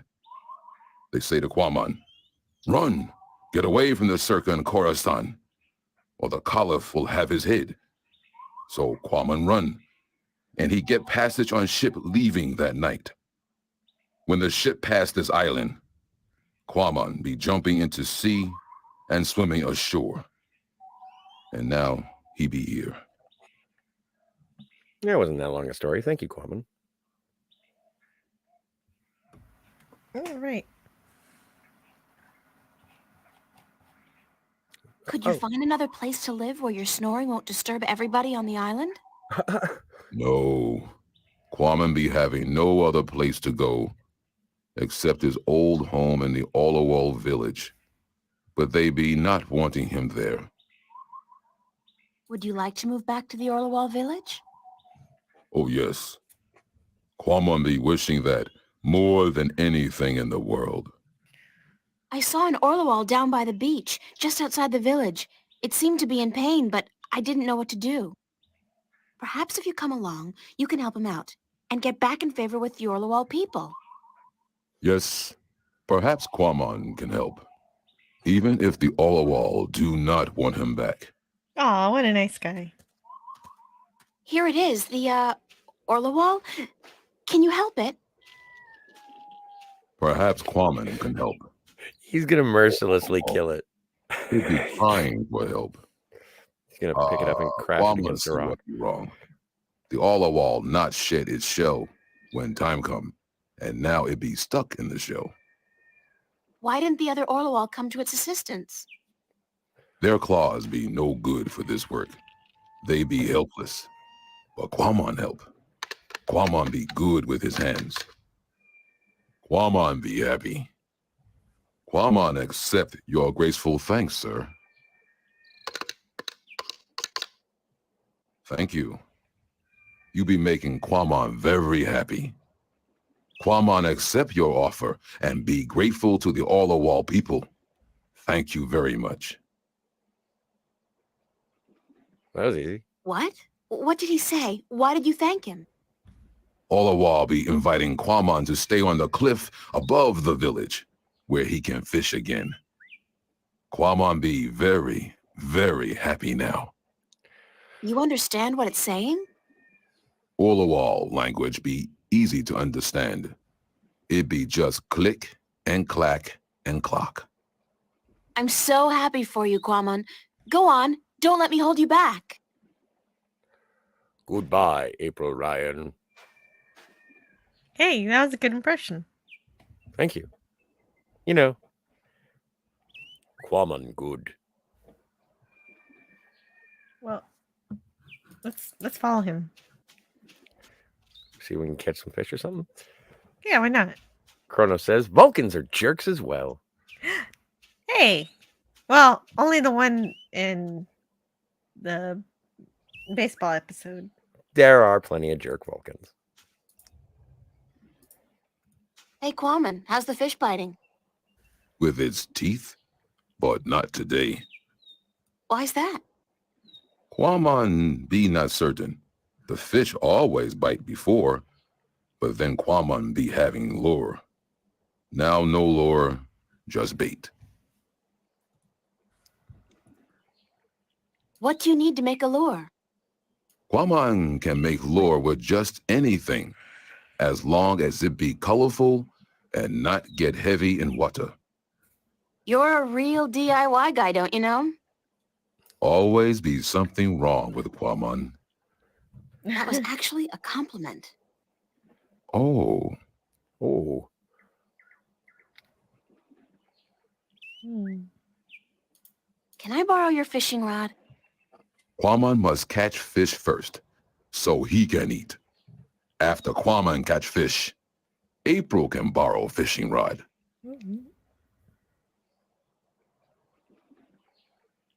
Happy fishing. Thank you. You need some lure. A lure. Yeah. what do you have? Organic plastic, a gold ring, a monkey toy, A monkey. a banda stone, some magic thingies, and a candy wrapper. What's a candy wrapper? This is the candy wrapper. That's Could right. this wrapper work as a lure? Yes. Yes, with some work. It'd be perfect for a lure. Now Quamon can make one, and hopefully catch many fish. Hooray.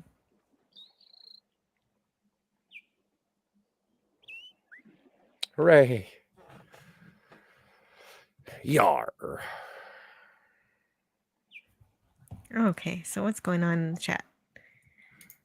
Guns are jerks. Kirk rules the debate. Yeah, we were talking about who mourns for Adonis based on the Oh, chat. right. I was wondering about that myself. If Bill said Adonis, I'm going with Adonis. Although for a while I thought it was Adonias. It might be Adonias. I mean, Admiral Teague said Adonias too. But Bill Shatner, Jill. Do we question the Kirk himself? Adonias? Is it Adonias? Maybe it's Adonias. But Bill said Adonis. I'm sticking with Bill. We are looking at how to pronounce this name, which is a Hebrew name for God. There are two different ways of saying it, either Adonai, with an emphasis on the first syllable, Adonai, or Adonai. I don't know. Maybe both are right. Could be. Well, he does say sabotage. The Slim Nim says Will Wheaton's story about William Shatner effing heard? What? Yeah, I've heard about this. I don't think I've heard. It's been such a long time since I heard about the story, but I think Will it was is lame, but what? Yeah. And his Shatner story sucks. Says Willie Craig. What are you gonna say? Well, I thought it was from he met on the set of Next Generation, like around Star Trek V, and apparently Bill was rather dismissive of Will Wheaton in 1987 or 1988, and it's like, you think? So. Interesting. Blacksword says, how can those fish not be tasty with all that salt and garlic? Oh, and yes. And a squeeze of lemon too.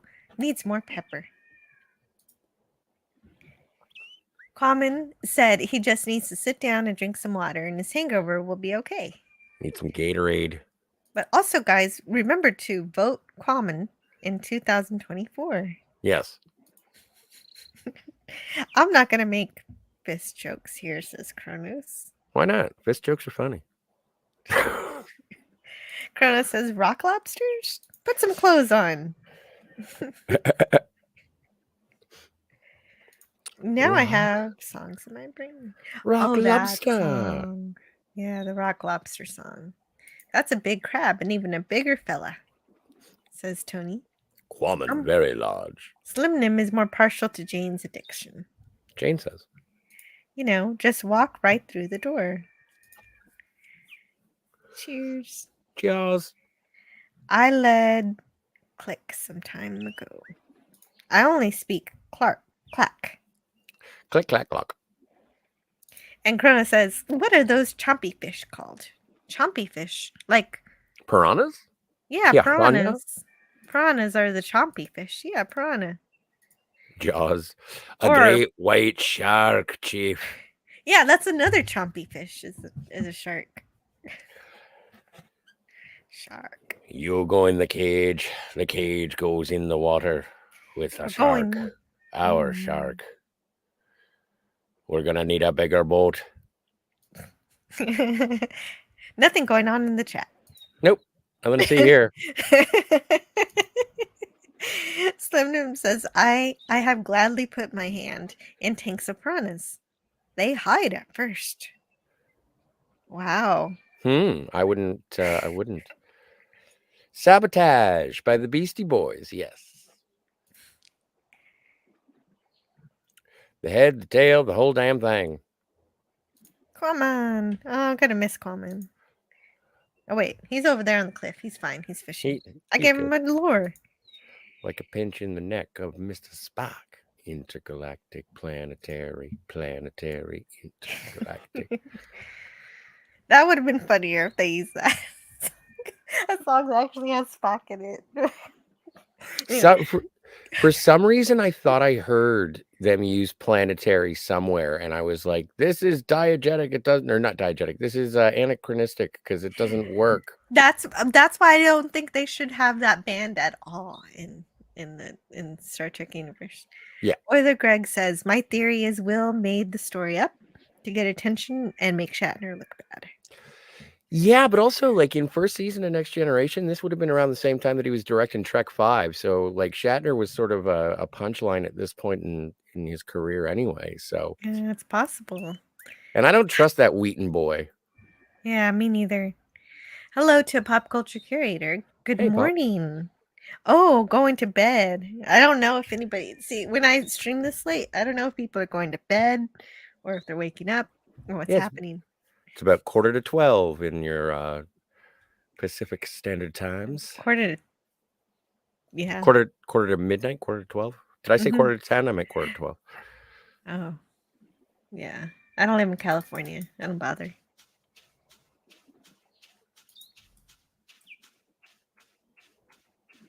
When was the last time she ate? I don't know. April. She had an apple. I think she had like a bite of an apple on the boat on the ship. Oh yeah, that's probably you feel scurvy coming on. Well, thanks for stopping by, Pop Culture. Yeah, good night.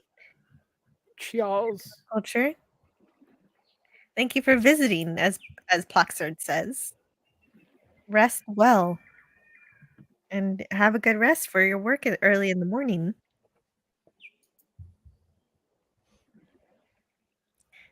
Krona says, dream of Californication.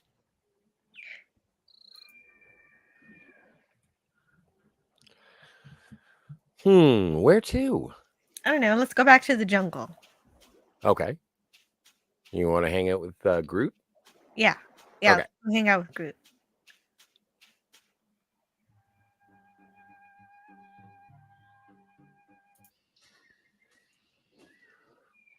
Let's see what they have. Let's see what they're up to.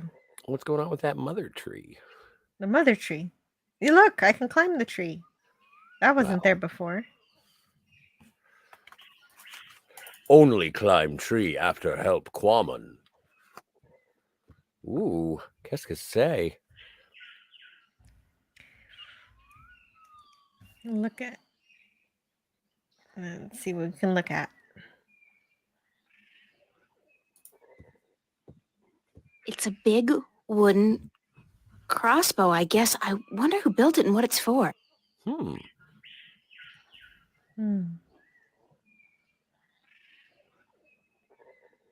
Can't do anything else?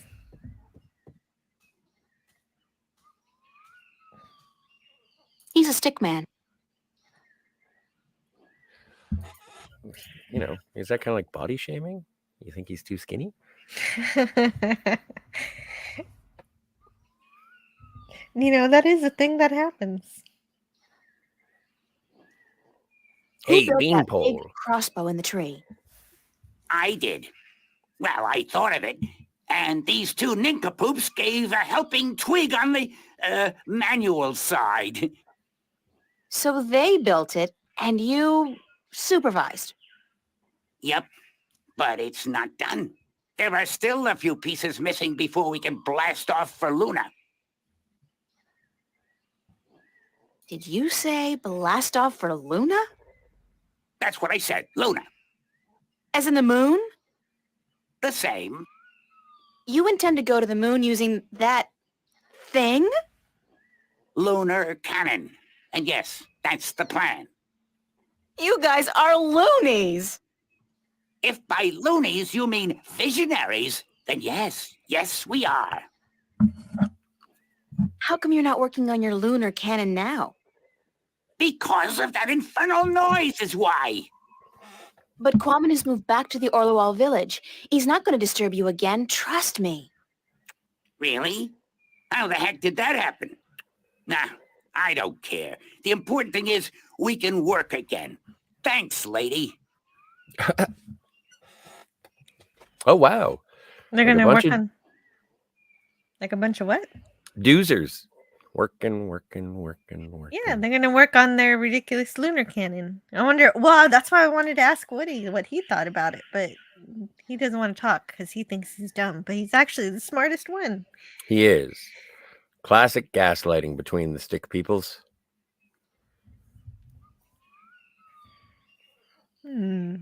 Hi ho, it's up the tree we go. Well, I wish they would hurry so I could climb the tree.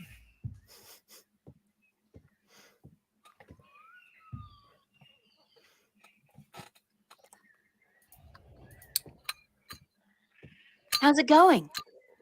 Almost Oh, there. yeah. Oh, one tiny little problem, though. And that is? We don't have a bowstring for our Propulsion drive mechanism, Wick. what he said. Yeah, we need a bowstring. Something strong and flexible and sinewy. Like what?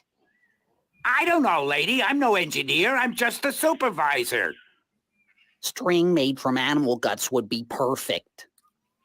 Yeah, but look at us. Do we look like the kind of stickmen who'd make good hunters? Do you see me going after a game piece carrying what? A cone? A dry leaf sharpened to a razor edge? A shank.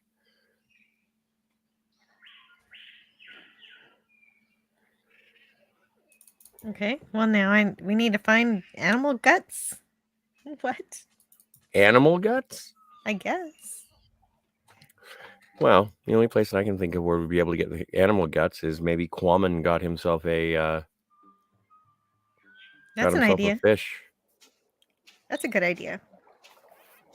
Unless we want to get those sentient crab people and murder one. Do you want to murder a crab person? Crab. You know what? I'm people, kind of crab getting. people. I'm kind of getting like a Mirelurk vibe off of the crab people. So no, I'm kind of terrified. Well, we couldn't understand them when they were clicking, so I can understand the fear.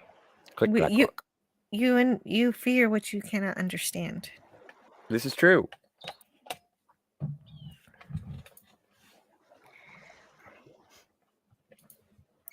The Pope banned crossbows long ago. He did? Really? How else are you supposed to take care of vampires? Ploxard said that could be a hindrance. Kronos hated his French teacher. And Ploxard says, stick people on the moon. Sticks in space. In space.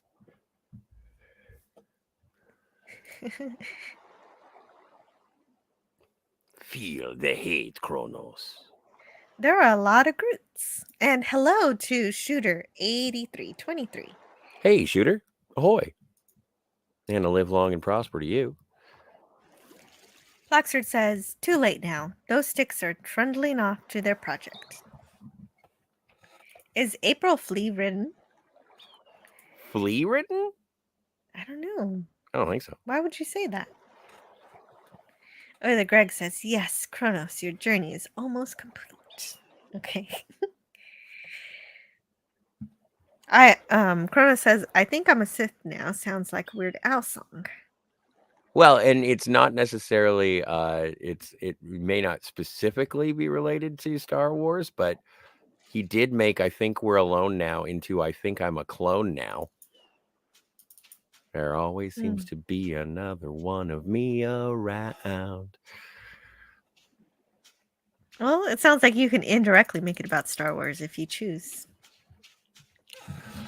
Commander Cody, you are a clone trooper for the Republic.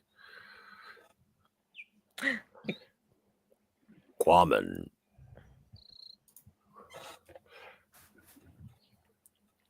Did my lure work okay? It'd be working very good. Quammen catch a large, tasty fish very quickly. April be wanting a taste? No. No offense. I'm just not too fond of seafood. This not be seafood. It be human food. Yeah. What's Quammen gonna be doing now? Quammen be sitting here until the sun sets. Then he be going to sleep. And tomorrow? Quammen be deciding that when he wakes up in the morning. I like Quammen's You chill. got relaxing down to a fine art. Quammen not be knowing anything about art. He be a Philistine. I'll see you later, Quammen. So will I. Goodbye.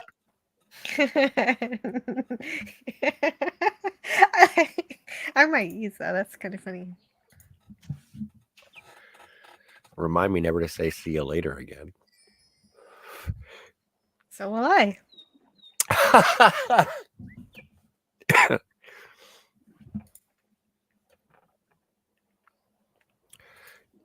What did we get? What did we get?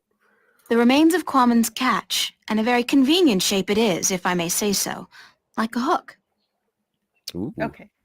Well, that's what the stick people want, right? Yeah, but do we have don't they need a line as a well? line.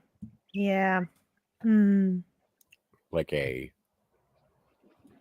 fishing from line? the fishing rod. Yeah. Okay. It's Quammen's fishing rod. I don't figure I'll be needing the rod anytime soon, but I'll borrow the line. Well, thank you for making it useless for Quammen, April. Good work. Now Well, he can make another one. He's just got a stick now. He knows what he's doing. He said I could borrow it. I'll bring it back. All right. I'll Right? stop I yelling. mean, he's okay with it, right? He's okay with I'll see you later, Quammen. See? So will It's I. fine. Will I. Goodbye. I still like that.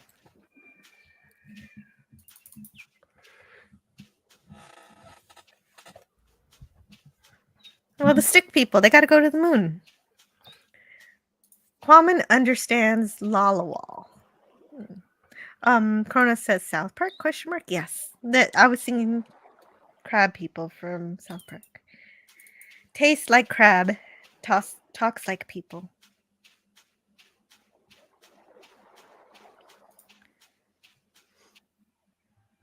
Oiler Greg says, oh yeah, you read it. Don't be a crab person. Good advice. Stark of Iron says, taste like crab, talk like people.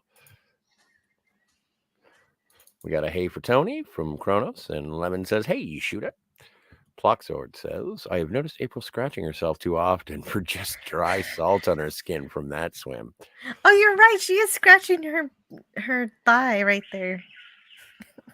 Oh, she is too. Well then. See, there we go. Whaler Greg is she flea ridden? Now that makes sense. Lemon Pie says that character. Oh, we're both tapping. Tappa tappa. Tappa tappa. Yousa thinking we'd go fishing? Kronos, what does human taste like? Chicken? Actually, human tastes like pork Wow. Just so you know. Can you use this bowstring for your lunar cannon? Let me see that. Oh, yeah, that gonna work good.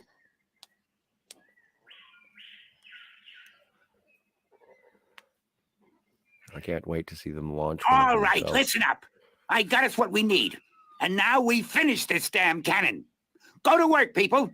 Give us a few minutes, lady, and we'll be all done. Oh, dramatic fade out. Working, working, working, working. Wake up in the morning and get yourself to work. Stickmen never fool around. Stickmen never shirk. Duty must be It worked. waiting. Hey, it worked. Of course it worked, you wood-brained fool. I built it. That was an incredible song, by the way. It's from the Doozers from Fraggle Rock. Oh, I never saw Fraggle Rock. I thought you were making it up. No, I'm not that good. According to Wick, it's a lunar cannon. Apparently, it's powerful enough to send a stick man to the moon. Oh, sure, in a Jules Verne novel, perhaps. Hey, is that a slight to Jules Verne? That's not right. It's the Stickman's lunar cannon. I'm surprised that April's a reader.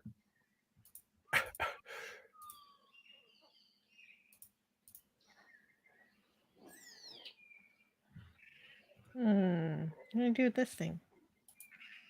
It's the Stickman's lunar cannon. Are you done? Yes, ma'am. The lunar cannon is now ready to be tested. Well? Well, what? Are you gonna do it? Do what? Test the cannon. Me? And get myself killed? I think not. But go ahead, be my guest. I don't think I'll fit in there. That ain't my problem. You might.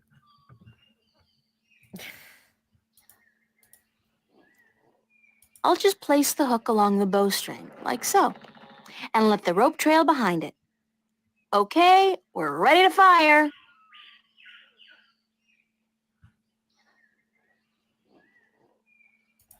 Can I test the cannon? Be my guest. Be my guest. Be my guest. Put our service to the chest. Yup, the cannon is done.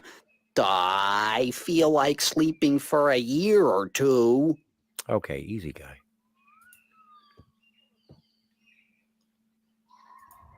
Hey, all done. And Wick did absolutely nothing. As usual, aside from shouting a lot and kicking mine and Woody's arse.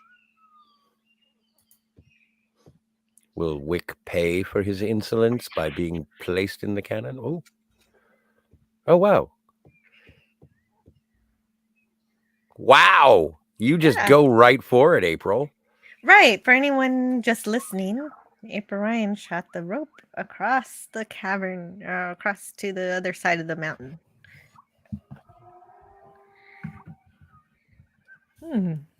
That's cool.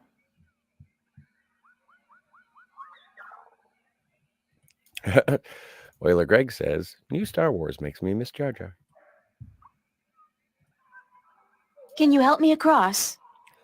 You are human, and we don't allow human strangers into our village. If you wish to trade, let us know where your ship is anchored, and we will send traders to you with our merchandise. Ooh. I don't have a ship, and I didn't come here to trade. I came to talk to your leaders. I'm sorry, but we don't allow strangers into our village.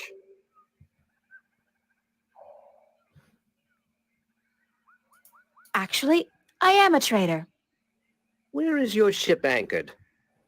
In, Coconut Grove? There is no coconut grove on Elias.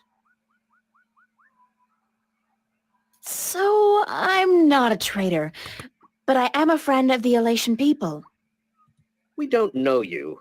There is no friendship between strangers, human.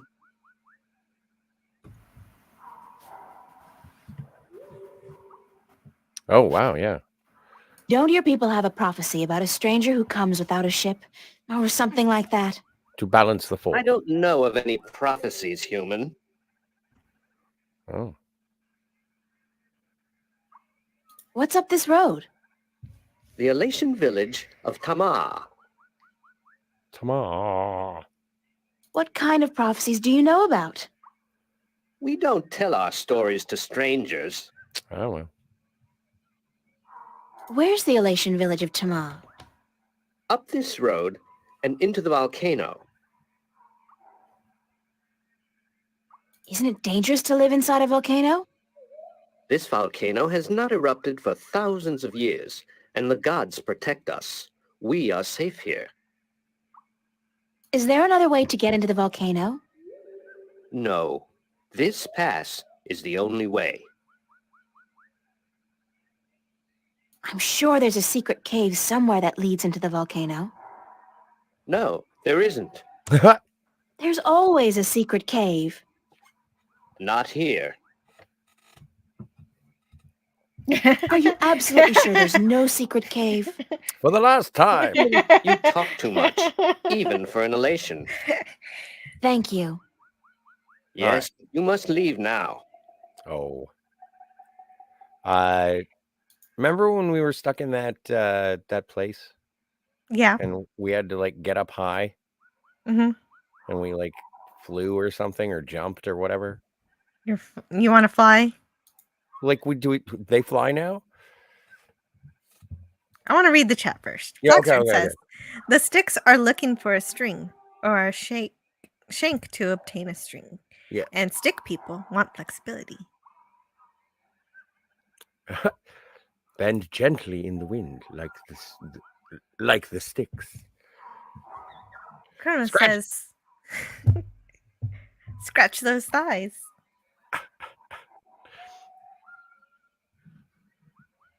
Work always gets done in the blackness of a fade out, says Fluxford. Work or sweet, sweet lovin'? Cronus says, wow, Jill didn't see Fraggle Rock. No, I wanted to watch Fraggle Rock when I was a kid, but we didn't have the Disney Channel. Put it on the list.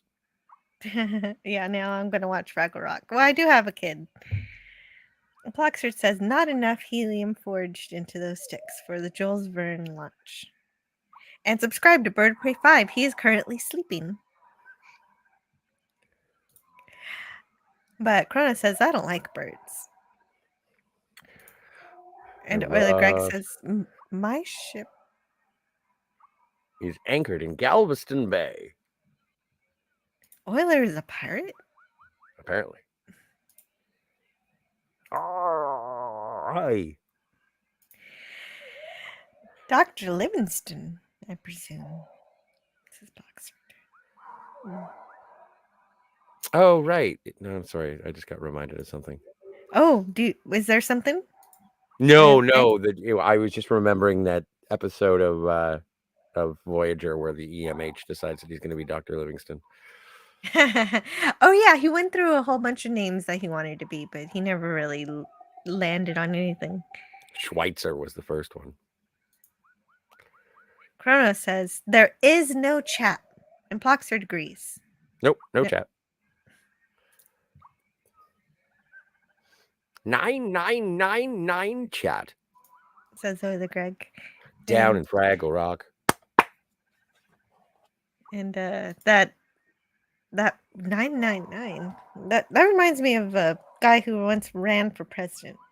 Herman Cain. Herman Cain reminds you of 999? Yeah. Oh, he had right. That was his economic plan, wasn't it? Yeah, Oh, but crap. it was based on a video game. Which video game? Was it SimCity?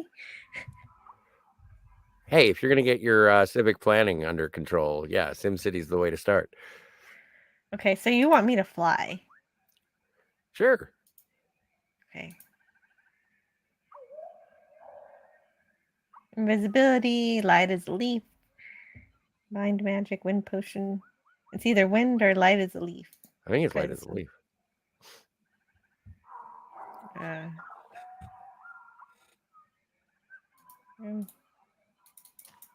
There's a slight updraft here.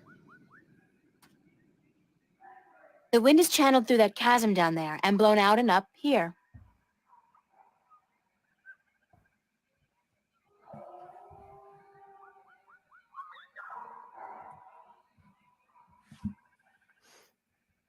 I'm assuming that this isn't the kind of game where you have to... It's not a platformer. We don't have to... Yeah, I can't jump. I don't know what I'm waiting for. Let's try it now. I think I was distracted looking at the chat again. Oh, God, I think I'm gonna throw up. That was so not appetizing. Weirdest thing, though, I do feel lighter. Like I lost 90 pounds.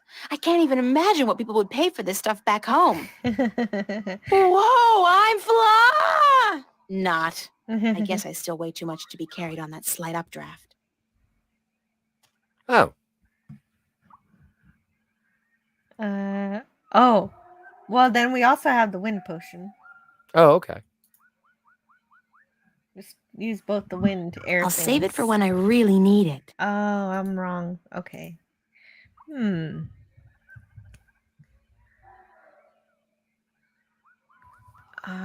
wait. Maybe I'm not wrong.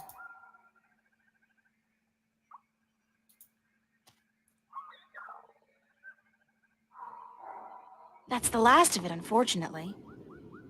Ah! Oh, no. Whoa! You got a burp, Charlie. Burp. Human, you flew across the chasm. You don't have wings, but still, you fly like the elation. Believe me, I'm as shocked as you are. Are you the Windbringer? What, you saying a fart? What's the Windbringer? It's the farty It's person. prophecy amongst my people. Of course, there's no escaping the prophecies. It's said that someone not of the elation shall come among us to float on the wind like an elation, to learn our stories, to bring the wind back to us, and to bring us into a new and happier age. Is that all? You know, I'm starting to forget how simple my life used to be. Family, friends, grades, boys, no prophecies, nobody looking to me for salvation. I don't understand, Windbringer. You should speak with our teller up in the city. She'll be wanting to see you, I'm sure. We've waited for the Windbringer for a very long time. The teller? Thanks. No, Drop Windbringer. your clapper. Thank you.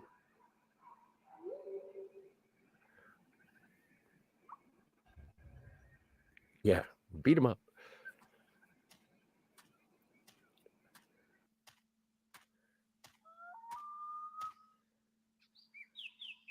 Nature's reclaiming lost ground. The contrast between wilderness and civilization is such a striking image.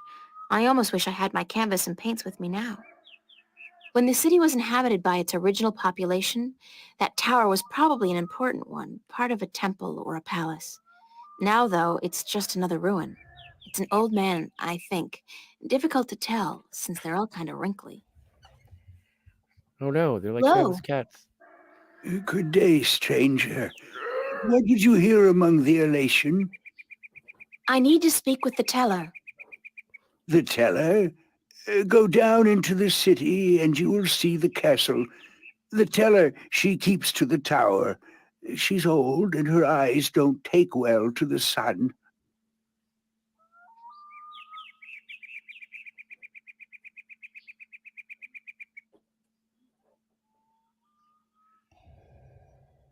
Sorry, I missed that. What's going on?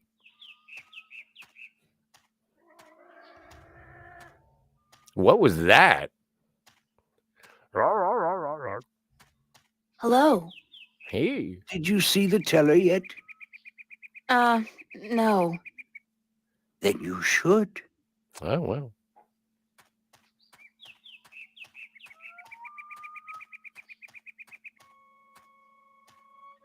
Ploxard says Schultz from Hogan's Heroes. Oiler Greg says Pizza Man.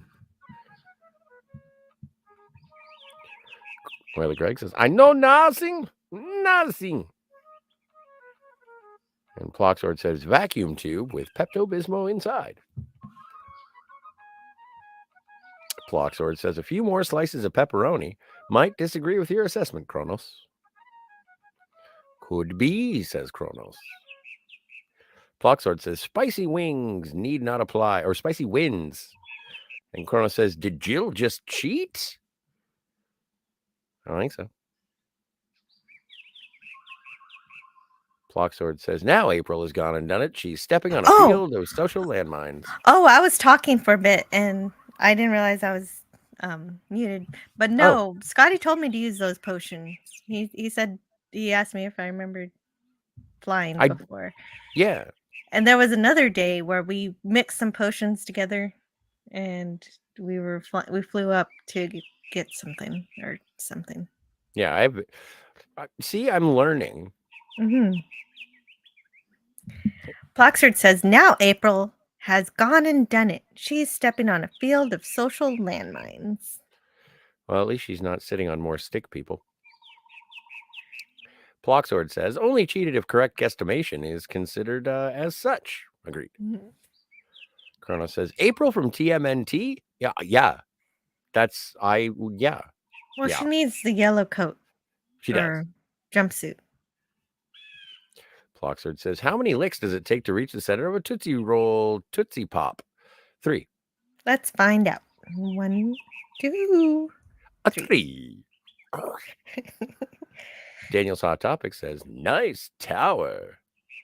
And Ploxard says, April from The Longest Journey. Kronos says, Licky Licky says that many. And Ploxord says, Jill muted herself? Yeah, that's weird. I did. Yeah. I don't know why.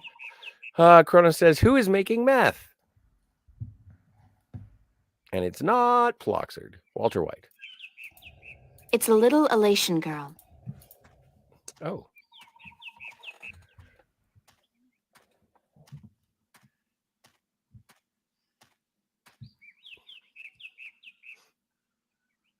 Hi there. What you doing? Playing?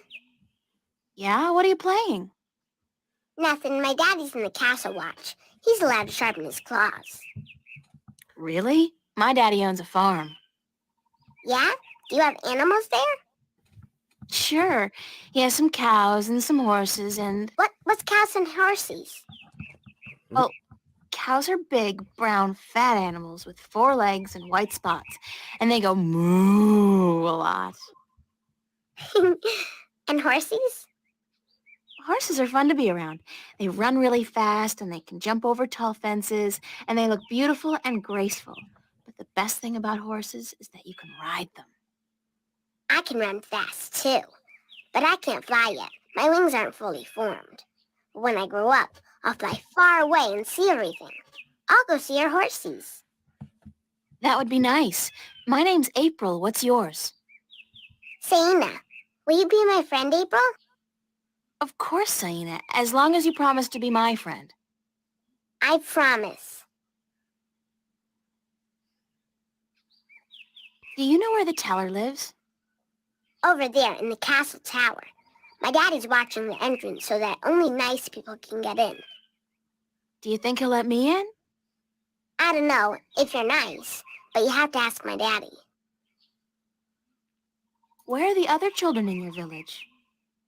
Oh, they're in school now. And why aren't you in school? Because I'm ahead of everyone else. I'm really smart, you know. I'm the only youngling to have learned the first tale this soon. So some days, I get to do what I want. It's a little boring, though. I wish I was in school. At least there I could sing and play and jump around with all the other children. Why don't you go to school anyway?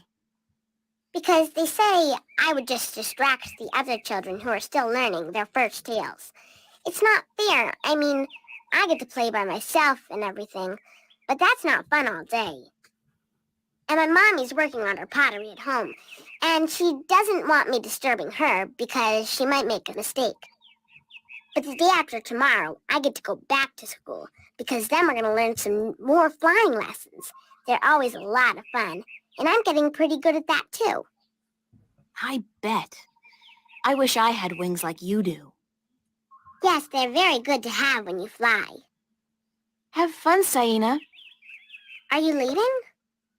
Yes, I'm sorry, but there are some things I have to do. Grown-ups are always too busy.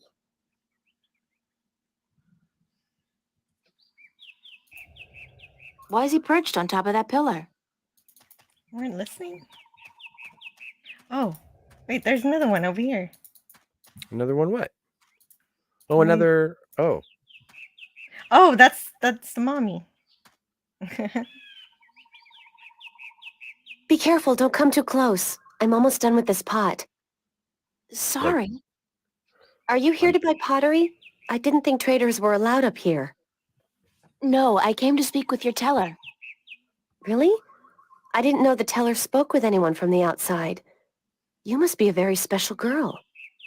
Supposedly. My name's April, by the way. Nima is my name. Nima of Ta'ama, the only Elation village on Elase. I like your pottery. It's our craft.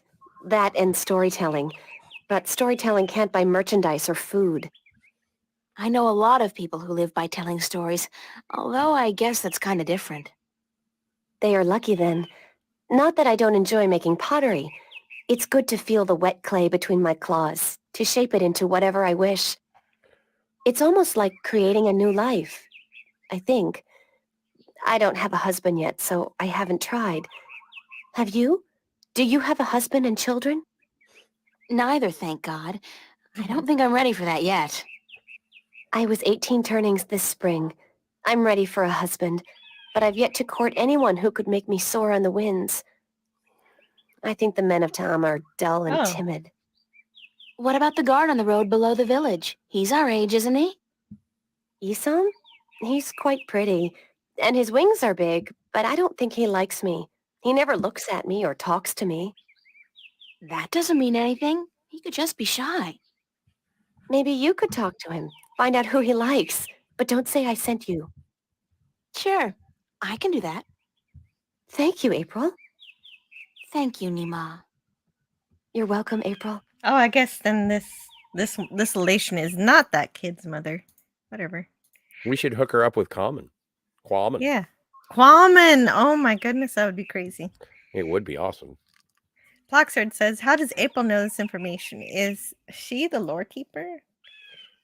And Brandon the anime guy is here. Hello. Ahoy. He says, I have not seen this game in ages. Enjoy it. Will do. Yeah, I know. It's from the turn of the century. I can't believe I never say that about anything. But I'm old now. Kerna says, rest in peace, Bambi's mother. Okay. Yes. Yes. Don't worry, some really nice music and spring will come in the next scene. Godzilla meets Bambi for discerning audiences. You've seen that, haven't you? Godzilla meets Bambi? Yes. No, that's a thing? Yeah, I'll show it to you someday. Okay, I hope you remember. I will. That sounds fun. Oh, that's a bird. Never mind. More bird peeps. Yeah, they're bird people. Like Eric's. No, not like Eric's. Who's the other guy? Who's the Birdman? There is a Birdman in Star Trek the animated series. Yeah, there was a Birdman. I thought There was a Birdman. Like he was in that Spock episode. Alik or whatever, I think. Mm-hmm. Hello, Captain Infinity. He says. Ahoy. Kronos, Ploxit, panel and chat. Yeah, great to see you. Kronos says, what's it like on the other side of the flat world? And that's to Infinity, probably. Infinity says dark. Very dark. And Ploxer says upside down. You got those magic boots. Well, night is no longer a surprise. Well, because the night belongs to lovers. Because the night belongs to us. Daniel's Hot Topic says, did she just say, just saw she has pot? Where did she get pot? I do not believe she was referring to cannabis. No, she's making pottery from clay. Kronos says, Jill skipped over me. Probably. Canadian Spider-Man says, hello, Daniel's Hot Topics.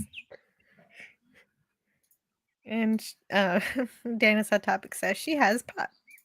She's a winner, says Kronos. She is a winner. Canadian Spider-Man says Godzilla meets Bambi is hilarious. It doesn't end well for Bambi. That's why we need a sequel. How long is that movie? Godzilla versus Bambi? Mm-hmm. Approximately 30 seconds, 45 seconds. Oh, okay. So that's easy. That's easy to watch. Last century. Never mind. Too ancient.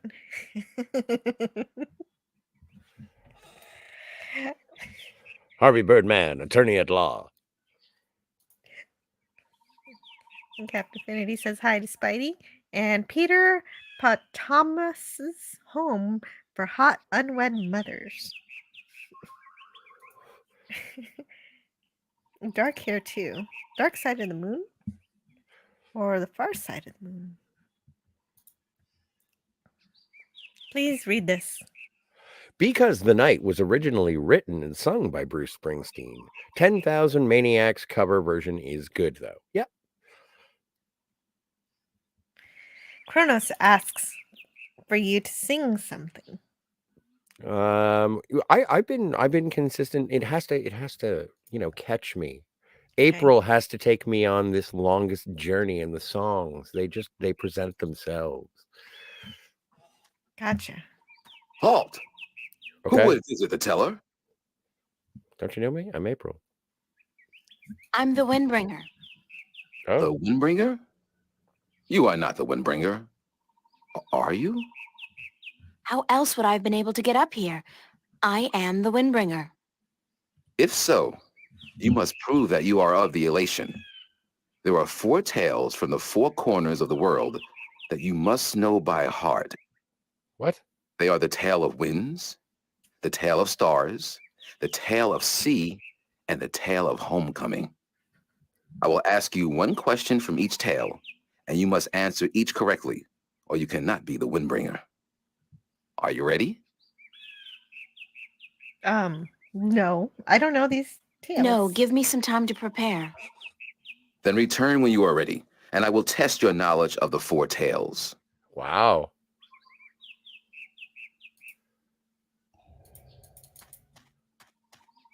Well, we know she knows one. She was just saying she knows one. Oh, right. She is. Wow. Way to pay attention to the little girl. Good for you. Serena or whatever her name is. Hi, Saina. Hi, April. Do you know one of the 4 tales of winds, stars, sea, and homecoming? Yes, my mommy taught me the tale of the stars. It's a really pretty story. You want me to tell it? Please, Saina, I would like that very much. Okay. I'm trying to deceive This your is my father. tale, the tale of stars, and I tell it to you in my own words, as it was told to me by my teacher in her words. In the small village of Jinjay near the rumbling hills of Onion, there lived a girl called Mona. She was a curious girl, and she would always get in the way of grown elation. Go play somewhere else, they would say to Mona, but she didn't want to play with the other children. She wanted to be where the grown-ups were, see what they were doing, and learn from them. But one day, after getting many complaints from the pottery makers and guardsmen and traders and soldiers in the village, Mona's mother told her that she wasn't to interfere with the grown-ups anymore, and that instead she could go play with the other children, or sit still and draw or work with clay. But Mona was always curious, and now, since she wasn't to be among the grown elation anymore, she decided to go exploring the forest that lay just outside of the village of Jinjay. She had many times been forbidden to enter the forest because it could be a dangerous place, but Mona was very curious. Of course, she wasn't planning on going far into the forest, but then her eye caught sight of a white flufftail hopping through the tall grass, and Mona, curious as ever, gave chase. The flufftail ran away into the forest, and Mona followed, blind to where she was going and interested only in catching the white flufftail so that she could keep it as a pet. But then, after a good while, the fluff tail disappeared into a hole in the ground, leaving Mona alone in a small clearing, somewhere deep inside the forest. She was exhausted after running after the fluff tail for so long, and as she looked around the clearing at the unfamiliar trees and flowers, she realized that she hadn't been paying attention to where she was going. Not for the first time, her curiosity had gotten the better of her, but this time it was serious. Mona was too young to fly, and she had very little sense of direction, and chasing the white fluff tail had made her dizzy and tired. It was getting darker, and Mona was all alone in the deep, dangerous forest, too sleepy and too scared to be able to go anywhere. Mona curled up with her wings wrapped around her under the leaves of a tree and began crying. Soon it got really dark, and somewhere, not far away, wolves started howling at the moon. Mona was so scared, she was petrified, but after a while her exhaustion got the better of her, and she fell asleep. She woke up when she heard a voice calling her from somewhere far above.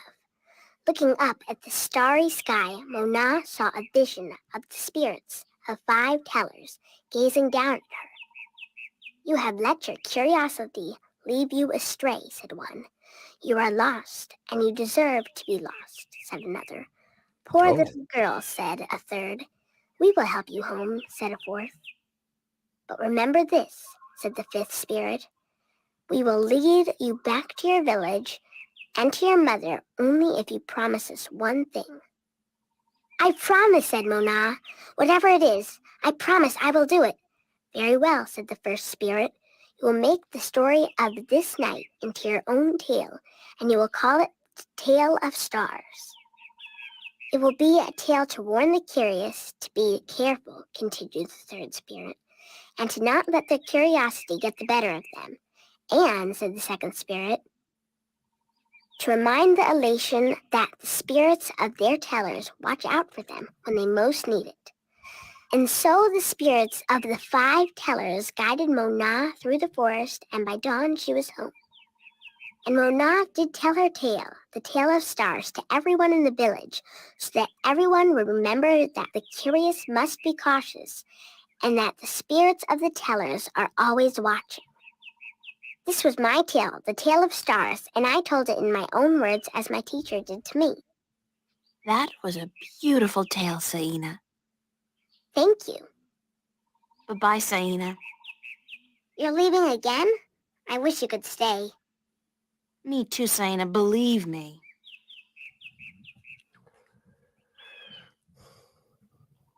Oh. What? We need more stories.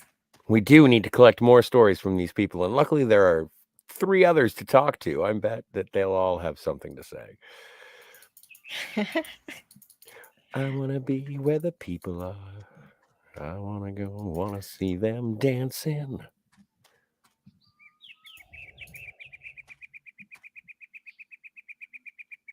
Do you know one of the 4 tales of winds, stars, sea, and homecoming? Mine is the tale of sea, human. Thank you. Would you mind telling it to me? I'm trying to I would deceive be your happy guard. to do so. This is the tale of sea, told in my own words, as it was told to me by my teacher in his words, and to him by his teacher in his words. This was a very, very long time ago, when the elation were a strong people, and we could spend days riding the hot winds above the seas. We hunted fish then, and we were at war with the Merum, the wet-tails. Acalis was one of the strongest warriors there was. His claws were sharp and long, his beak pointy, and his teeth strong. Acalis was admired by everyone in his clan, and because of this, he was cocky and arrogant. So one day, the teller of Acalis city asked him to perform a very important and very special duty, to bring a sacred jewel to the teller of an elation town across the sea. This This particular jewel was very important because it signified a union between the two towns, and it would benefit the people of both that it was delivered safely and promptly. Acalis grinned and told the teller that he would deliver the jewel both quickly and safely, and that she was not to worry. But the teller did worry because Acalis was young and too sure of himself. But she wanted to test him and to teach him that sharp claws, a pointy beak, and strong teeth are not all a warrior needs, that a warrior must also be wise and careful. So Acalis set out across the sea on his flight. It was on the fourth day that he spotted something in the water that caught his attention, and forgetting his duty and following his curiosity, Acalis dived towards the water to investigate. When he came closer, he saw that there were merum in the water, foolishly hunting close to the surface, and Acalis saw an opportunity to again prove his might as a great warrior to his people, and to capture the fins of a few wet-tails. But this time, Acalis' arrogance got the better of him, because the merum had set a trap. As he dived towards the merum with his claws, a spear shot up from the water to hit him. Acalis struck the water and dropped the jewel he was carrying, and it was all he could do not to drown. Acalis was bleeding, and the merum were grabbing onto his wings and his legs, but he fought bravely, and finally he managed to escape. But even though he now lived, he was dead inside, because the shame of losing the sacred jewel would always be with him. Acalis could not return to his village because he had neglected his duty to his teller and to his people, and so he went away to a small island where he could be alone. To himself and his people, Acalis now became the lost one. He who had been on a sacred mission but had failed in his arrogance. A year passed, and one day Acalis met with human traders from a ship that came close to his island. From the traders, Acalis heard speak of a hideous creature that lived in the sea, the Octowo. The Octowo was said to have a third eye, like a jewel, and that this eye pulled hapless sailors into its deadly eight-armed grasp. Acalis knew immediately that the Octowo's third eye had to be the jewel that he lost in the sea a year ago, and he now saw the opportunity to redeem himself.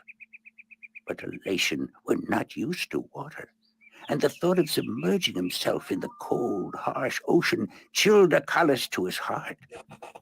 But he was the lost one, and if in his death he could at the very least redeem himself, to his own heart then it would be worth it. So Acalis fashioned himself a spear, because in the water his claws and his beak would be too slow, and he flew out to where the Octowo was last seen. And then Acalis dived into the sea.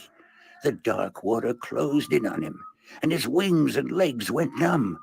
But still Acalis kept pushing down until he saw the lair of the Octowo. Spotting Acalis, the Octowo attacked, and Acalis saw the monster's third eye, his sacred jewel, shining bright in the darkness, and his heart was filled with a sense of duty and courage that he had never felt before. But as he began fighting the eight-armed monster, Acalis realized that if he were to fight like he usually did, he would not stand a chance. He would have to think differently. And so Acalis tricked the Octowo into following him through a tight chasm where the monster got stuck. And then he swam above it, and using his spear, tipped a rock on top of the Octowo. Swimming back down again, the Octowo was flailing helplessly. Now, almost out of air, Acalis took the sacred jewel from the Octuo's head and swam back up. Finally, Acalis could deliver the sacred jewel to the town across the sea. And upon returning to his village, he went to the teller, bowed his head, and said, "Forgive me, teller, for in my arrogance I thought I could do everything. But I could not, and I became the lost one because of it." "You were lost," said the teller, "but you are no more. Because now you see the limits of your own strength, and you will know that a warrior must be careful and wise, in addition to being strong and fierce." This was the tale of C, and I told it in my own words, as told to me by my teacher. Wow, these stories are long. I know. Hey, hello, Retro Nerd Girl. She says, this is cool. There are 2 more stories. There are 2 more stories. And Daniel's got it right. Wow, I can't remember all that. This kid has a good memory to remember all that. I know, I can't remember all that either, but hopefully I was paying attention, so hopefully my brain remembers whatever questions I am asked later. I was listening to the first one. I listened to the second one too. Okay, good. Ploxford says, white lies and promises. Okay, so I could forget the first story and just remember the second one because you remember the first one. I think so. The bird are really annoying. Not the tale of the Tootsie Pop. Kronos says, this one sounds like an old comic book guy. Worst story ever. Yeah. Oh, and yes. The Longest Journey offers the longest stories, Ploxard. Thank you. Nerd girls can be retro, says Kronos. Yes. Kronos says, oh, wait, oh, yep. Retro Nerd Girl says Kronos. Not sure, but I am. Kronos says, the Jewel of the Nile. Oh, Romancing the Stone. There we are. Really? The narrative continues? The longest narrative. Ploxard says, I wager one of these birds has a story with the lollawall. Lollawall. Captain Penny. Every bird you meet has a story to tell that you have yet to hear. Tweet, tweet, says Kronos. Words and Pictures says, is an octawa the aquatic version of Snortopoopus? Yes. Yeah. Wow. And Kronos says, I think Jill passed out. No, I'm still here. Surprisingly enough, I didn't fall asleep to the story. Pavlovian Ploxard, says Captain Pindy. And Words and Pictures, hello. Hey, wow, Jill woke up. Kronos says, Scotty, don't. Scotty do. I get it. Oh yeah, Cinema Gulp. Hey, everybody subscribe to Cinema Gulp. He just had a telethon to get more subscribers. So go subscribe. And Darius says hi to Captain Infinity. It was blah, blah, blah for about half an hour. Well, we need 2 more stories in order to answer a quiz. The story might be long, but at least it has an ending. Says Darius. Okay, so I'm sure that the this guard, guy's gonna have something. The guard has to have a story.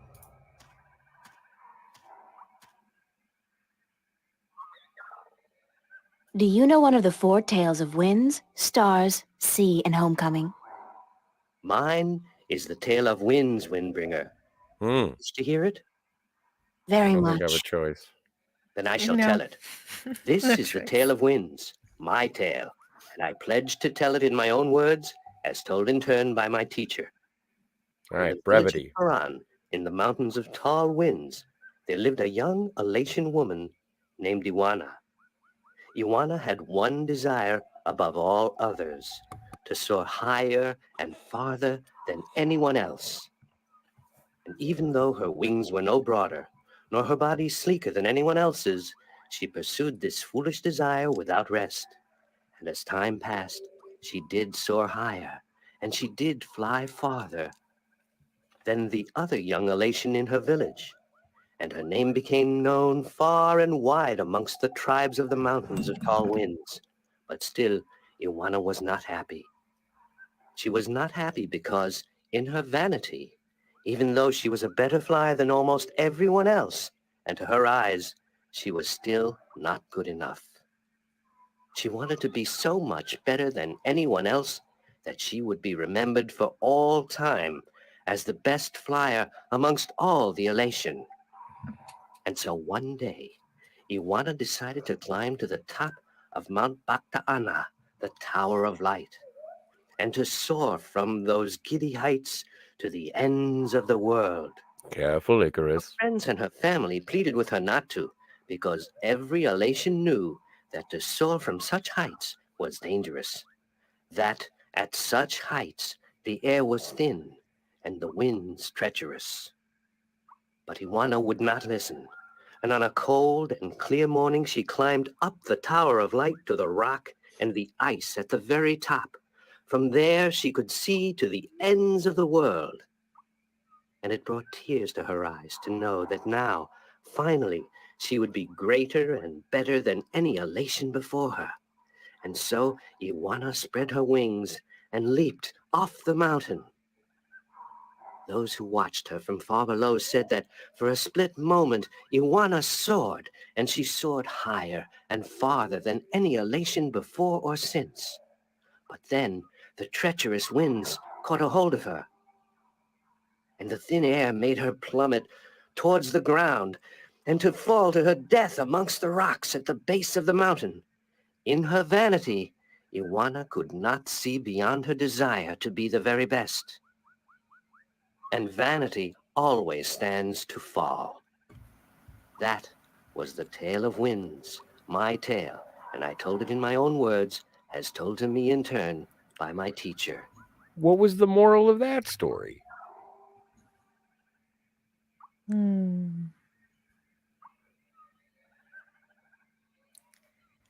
So what happened after the treacherous winds grabbed her? She fell. Did she die? I don't know. They didn't say that she died, just that she fell. But I guess she died. And so, yeah. What happened Don't be too to full of yourself or something. What happened to Iwana? I guess Iwana Wagoa. He was bad at telling the story. I don't think he told the end. Well, let's hope it works out when we have to tell the guard. Yeah. What is the moral of the story to the tale of the winds? I don't know. The guard was dumb. Tell us about the homecoming. Hi, Nima. Hi, April. Do you know one of the 4 tales of winds, stars, sea, and homecoming? I had to learn the tale of homecoming. It took a long time, but I think I got it now. I'm better with pottery than I am with the tales, unfortunately. Do you want to hear it? Please. Very well. This is the tale of homecoming, my tale, and I shall tell it in my own words, as told to me by my teacher, in her words, Yes, and by yes. my teacher in turn. Moving on. Moran was a handsome young elation man with strong wings and a hardy beak. He lived below the white cliffs, where the water was salty and the fish plentiful. Moran was betrothed to Inara, the loveliest girl there ever was. She was fair and slender and tall, and her eyes were the clearest shade of blue. But Moran was hesitant to enter into union with Inara, to become her husband and to give her children. He would always come up with a new excuse for why they had to wait a little while longer. Now, Inara was skilled at pottery, but even more so with stories, and the teller of the village had many times asked Inara to be her apprentice, to learn all the tales, so that someday she could take over as the teller. But Inara refused, knowing that if she did accept the teller's offer, she would never be able to marry Moran, because a teller cannot have a husband nor children of her own. Her refusal to become the teller's apprentice was unheard of, because who could refuse such an honor? But to Inara, love was more important. Her love for Moran was beyond honor, beyond reason. But despite Inara's love, Moran was still hesitant. And then one day he told Inara, "I am traveling on a pilgrimage to the far shores. I will be gone for some time, and while I am traveling, and in accordance with our traditions, I will be freed from our betrothal. Not until I come back will the bond between us be renewed." It was not unusual for a young Elatian man at that time to go on a pilgrimage, and the bond between the betrothed would often be cut while he was away, to be formed again upon his return. But Inara was heartbroken, because she had thought that Moran would soon want to marry her. When Moran saw her tears, he said to her, "Do not weep. When I come back, I promise I will marry you. Just wait for me, and stay with your pots, to make the time pass quickly." And then Moran left on his pilgrimage to the far shores. Many years went by, and Moran had exciting adventures on the far shores. But by and by, he began to long for home, and for Inara, and now he had finally realized that he loved her, and that he wanted to marry her. But when he returned, he could not find Inara amongst the pot makers. He went to visit her family, and they told him that, after waiting for many years, Inara accepted the teller's offer of apprenticeship. And that when the teller left on the last wind during the previous winter, Inara herself became the new teller. Angry, Moran made his way to the teller's nest, and when he saw Inara, he said to her, "You promised me you would wait." But Inara did not say a single word in answer. She just turned around and lifted something wrapped in leaves from the cot behind her and gave it to Moran. Moran unwrapped the package, and inside he found an old pot, cracked and broken in two. "What is this pot?" he asked. "And why did you not wait for me like I asked you to?" And finally Inara spoke, and she said to Moran, "I made this pot for you, my dear Moran, when you left, because I wanted it to be my marriage gift to you. But when many, many years passed, I finally realized that you did not love me the way I loved you, and to live hoping otherwise would be death." "But I want to marry you," cried Moran. "I came back." But Inara just nodded at the broken pot in Moran's hands and said, "Like an old pot that is left without care, a heart may break in two, and a broken heart can never be mended." And so Inara turned away, never to speak with Moran again, and Moran's heart, like the pot that was left untended, broke in two, because absence makes a heart brittle. This was the tale of homecoming, my tale, and I told it in my own words as told to me by my teacher, and as I will tell it to my student when the time comes. Bye, Nima. Goodbye, April. That might have been the best one. You're a little bit of a downer there, Nima. No, that was a good story, though. I mean, No, it's a good story. Reality. Reality. No. Halt! Who Oh. would visit the teller? Are you ready for the questions now? I don't know. Don't know. Yes, ask me the questions. In the Tale of Winds, which mountain did Iwana fall from in her vain attempt to fly higher and further than anyone else? Oh, they make it easy. Good. I didn't Well, have to listen to any of these stories. I could have no, guessed. you had to. You had to. Mount Everest, Mount Kilimanjaro. No, it's Mount Bakata'ana. Yeah, it's the one that doesn't sound like it's from Earth. Mount Bakta'ana, the Tower of Light. I feel Mount like Salea. In the Tale of Stars, what did Mona see in the sky that helped her find her way home?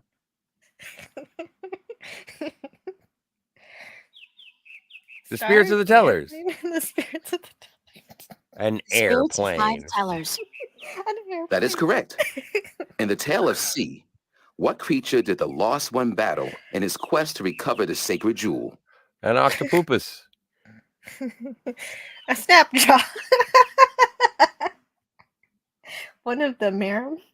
An octawo. The Octawo? That is correct. My final question to you is this. In the What is tale the of square Homecoming, root? what was given to Moran by his teller when he Moran. returned from his pilgrimage?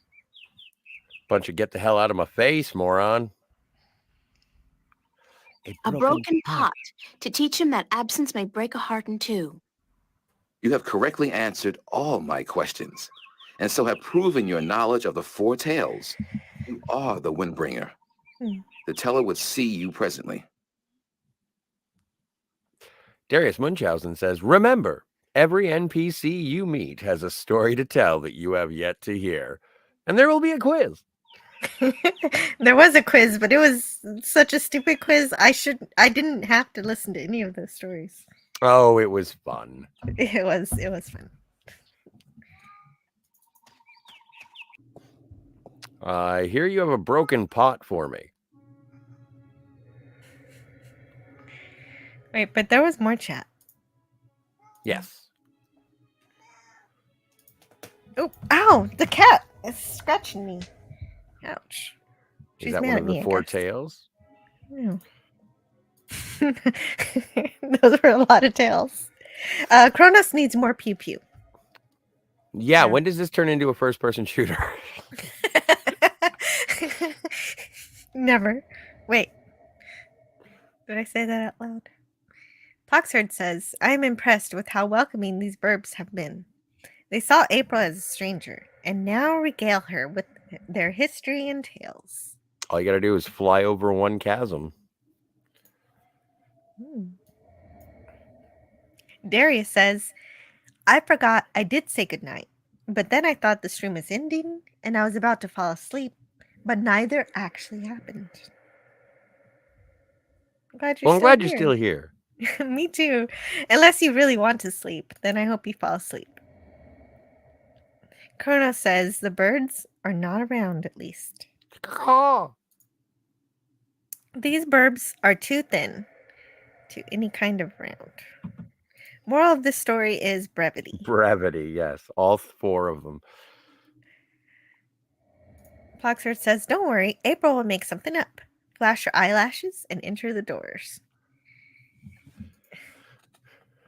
Words and Pictures says, Luana wanted to be better than the rest. Her vanity ended in her fall. Yeah. That was the moral, yeah. That was the moral, but Scotty wanted to know if she died, but I think she probably did die. It didn't explicitly, hold her funeral in the story or anything. The Spider-Man Homecoming? Yes. She sounds like a narcissist. Yes. Yeah, she wanted to be better and do everything. I don't know. She didn't succeed. Kronos says, or a Swedish chef. Me. No, me is Beaker. Raffle. Read Raquel's books. Foxford says, owie, the laughter hurts. Laughter isn't horrible, says Kronos. Stop that laughing. You know what happens when you can't stop laughing? Retro Nerd Girl says, wow. Kronos says, this is reality? No, this is fantasy. Now I want you to get in the closet. Words and Pictures says, don't know why I'm listening so closely. Yep. I don't know why I listened. We learned. What did we learn, Scotty? What's the moral of those 4 stories? Okay, so the one with the we just passed the tests. Do I have to go over it? Like we all listened. No, I was hoping you were going to say the moral of those 4 stories is that we didn't have to listen to the stories. I think I agree with the story of Homecoming as being the most touching of all of them, and I'm glad it was the last one. Me too. Foxford says, see, April makes something up, flashes her eyelashes, and enters the doors. Yep. That's actually what they wrote on the back of the box when you bought this game. It was like, be April Ryan, make something up, flash your eyelashes. Right. Retro Nerd Girl says multiple choice makes it a lot easier. Yeah, especially when the other choices were silly. Mm-hmm. Plaxard says April is getting graduated. And oh yeah, you read this one. That was a good Yes, one. it is a good one. Words and Pictures says answers. Wait, what? Didn't need to listen to any of the tales. Well, it's better than any of those old Sierra games where you actually had to type things in the syntax perfectly, or it'd be like, nope. Yeah, that's what I was afraid of. That's why I was paying so close attention. I thought I might have to type it in because I haven't played this game in 20 years. Oxford says April is the windbringer, literally. Mm-hmm. Chronos says, I always hated quick quizzes. And Chronos says to Darius, I could be a black cat from the Matrix. Darius says, I go back to work in the morning, so I need to sleep. Oh, I hope you can fall asleep. Good night, Darius. Good night, Darius. Thanks for coming to play. Mm-hmm. Beaker is the me. Yeah, Swedish Chef is all bork, bork, bork. Ploxard gets it. A barrel of dip is what happens when you don't stop laughing. Don't you remember your cousins, the hyenas? Carla says, I screwed the pooch there. And Daniel's Hot Topics, please read this from Daniel's Hot Topics. Scotty, have you seen the return of the Planet of the Apes animated series? They are on YouTube. I just discovered them just this moment, just now, Daniel, and I will be paying attention because I like both cartoons and the Planet of the Apes. It's a good movie. Saw it for the first time this year. Oh yeah, you did. That was on a Pop Culture Breakdown, wasn't it? Yeah, it was. Yeah, they did a review on Pop Culture Breakdown, so I watched the movie. Nice. I hate. Come closer, human. Ooh. Closer. I cannot see your face. She's gonna poke you in the eye? Closer still. Come sit here by me. Okay, Santa, easy.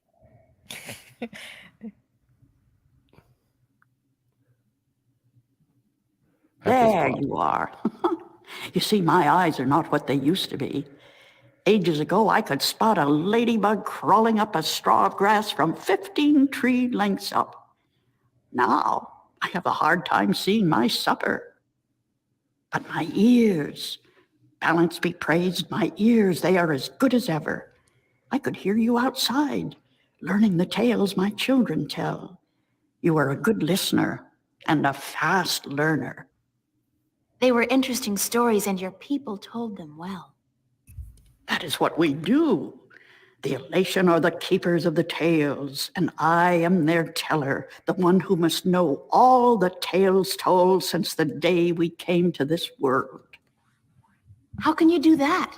How can you remember every story ever told? The secret is to tell them often and to tell them in your own words, not the words of your ancestors. Doesn't that mean that the stories change with every generation? Yes, as all tales must. Change is important. Otherwise, the tales will have no meaning to us. They will just be words. And we do not care about the words. We care about what the words tell us. Wow.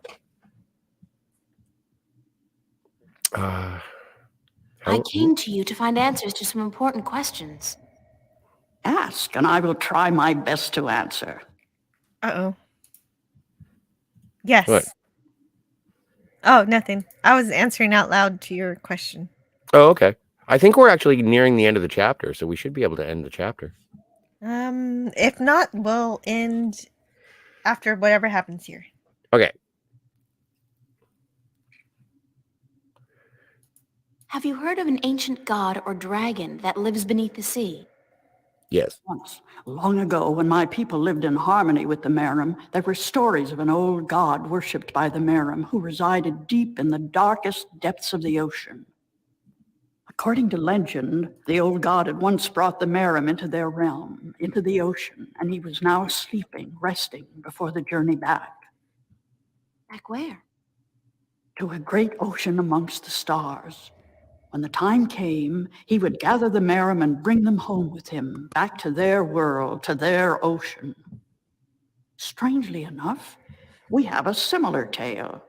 It is said that the great wind that brought us here will someday return to bring us back to a place where we can soar forever on warm winds. Like heaven. In a way, perhaps, but without the need for any of us to die. The great wind will just sweep us up and carry us away. Every evening before I go to sleep, I recite this tale to myself. It is a comforting one. What do you know about the Dryad kin? The kin are numbered 4, or so our tales tell. 2 in this world, 2 in the other, the mirror world, the white and the blue, the red and the green. Do you know where they are? No, the tales never say. The kin are elusive. They keep to themselves. I have never seen one myself, and I doubt any of my kind has.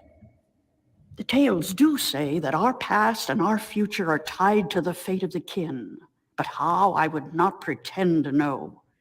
This is one tale that has yet to be told. Do you know anything about the Guardian's realm? This is human business. Would you not know more than I? Your people are the keepers of the tales. You remember more than humankind has forgotten. Please, I need to hear what you know. That is very little. The Guardian's realm is home to the Guardian in his tower. No one is permitted within except the Guardian who was, the Guardian who is, and the Guardian who will be. And of course the Dryad kin, who were instrumental in its making. Have you ever heard of the existence of a hidden entrance to his realm? Oh, yes. Yes, I have heard tell of such a thing, though I would not know where it is. I gather that one of the kin may be able to tell you. Thank you. I don't have any more questions. I am glad I could help you with some answers.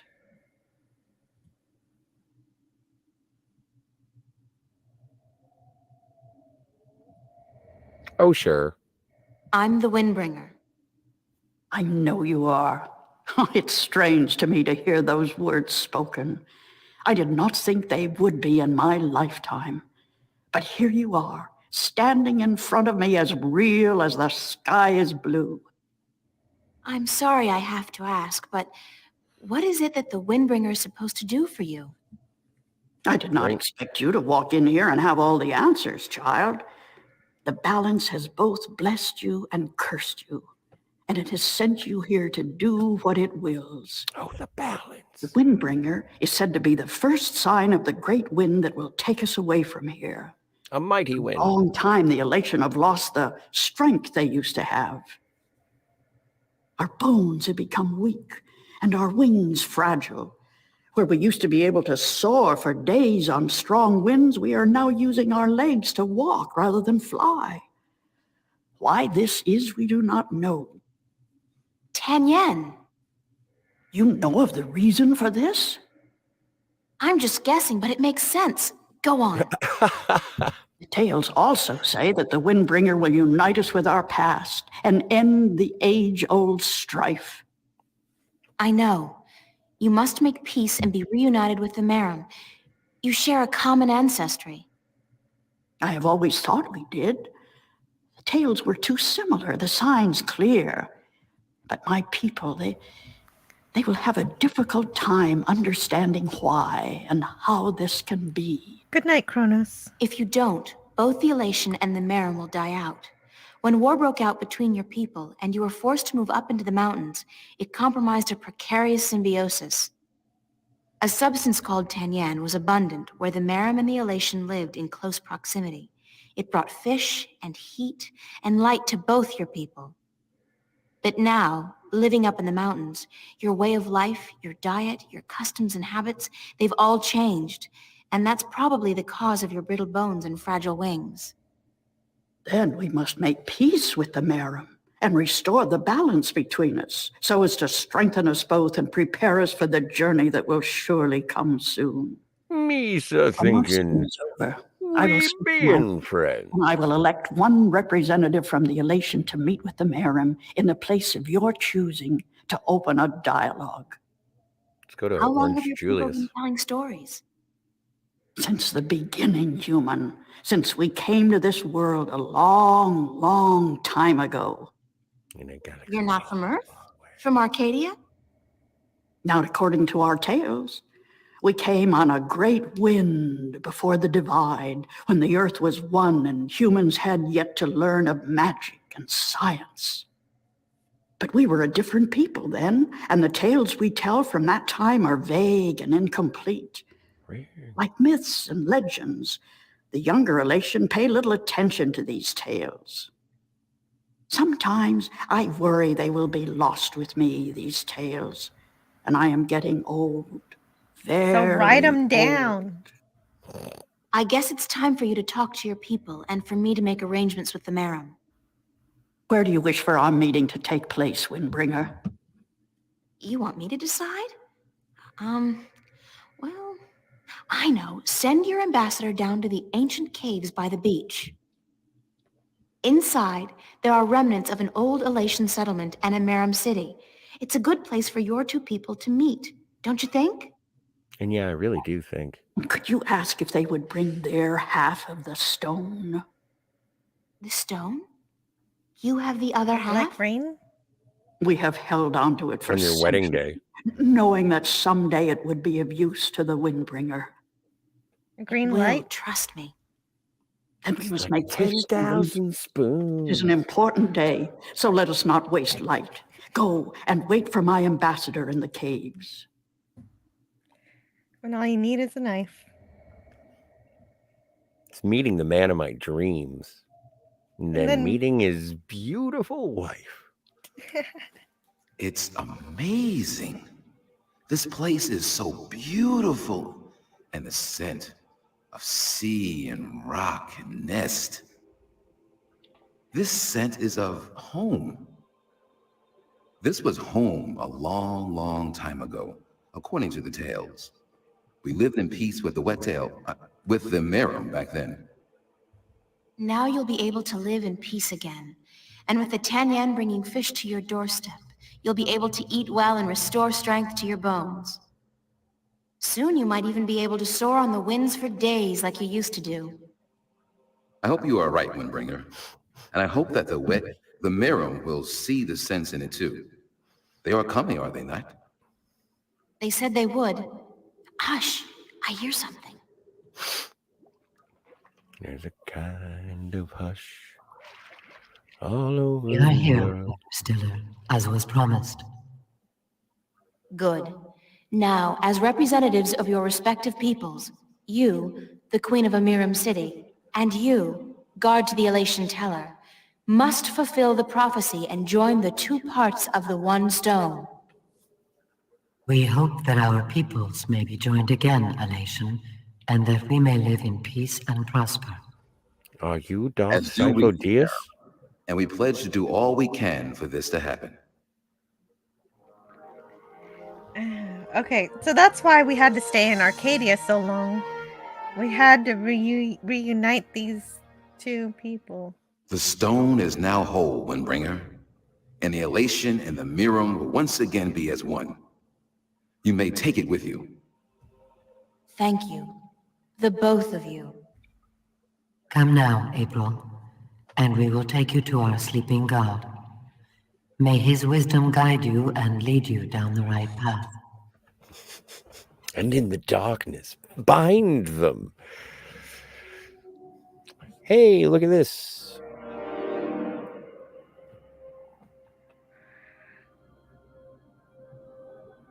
It's Mary Poppins. I'm Mary Poppins, y'all.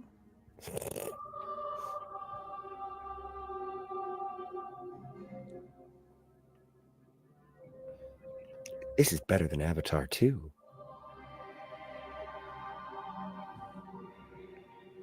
Not difficult to do. Oh no, maybe it's the Abyss. I love you too.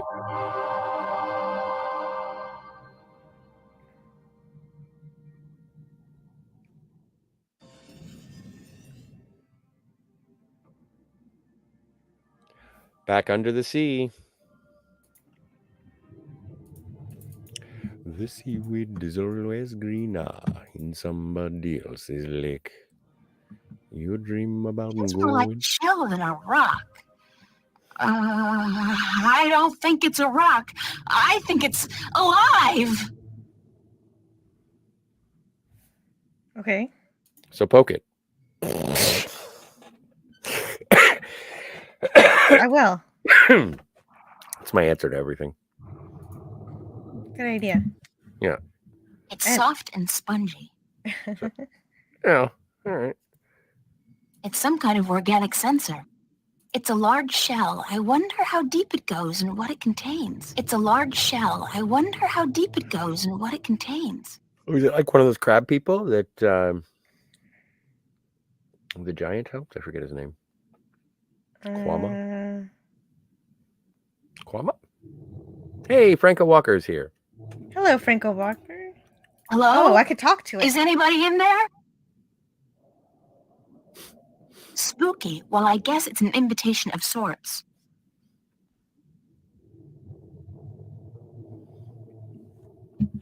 Okay. Well, if it's an invitation, please accept. Well. Wow, taking the long way. There's air in here. And it's dry. I swear I'm never taking a bath again. Let's not go crazy, April.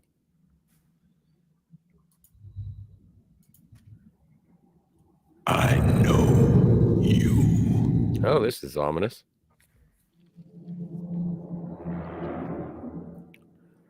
Do not be afraid. Too late. I know what you are. You do? Yes. Yes. What would you hear? I do not like to be disturbed. I wish to be left alone. I wish to rest until the day of ascension.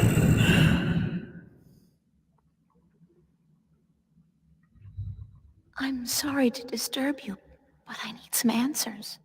Be gone! Everyone needs answers.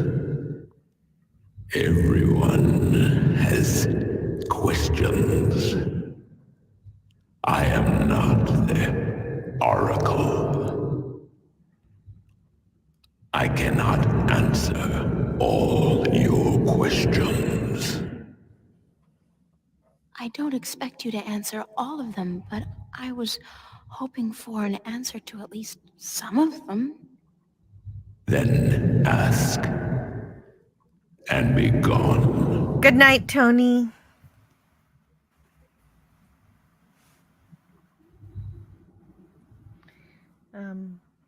Which question should I ask? I can't move the mouse. Oh. What am I? What do you mean? You said you know what I am. What am I? You do not know. Then it is not I who should teach you about your heritage. You must make this discovery on your own. Useless. Listen, I'm tired. I'm wet. I'm at the bottom of the sea, and I'm breathing with the help of a polyp stuck in my esophagus.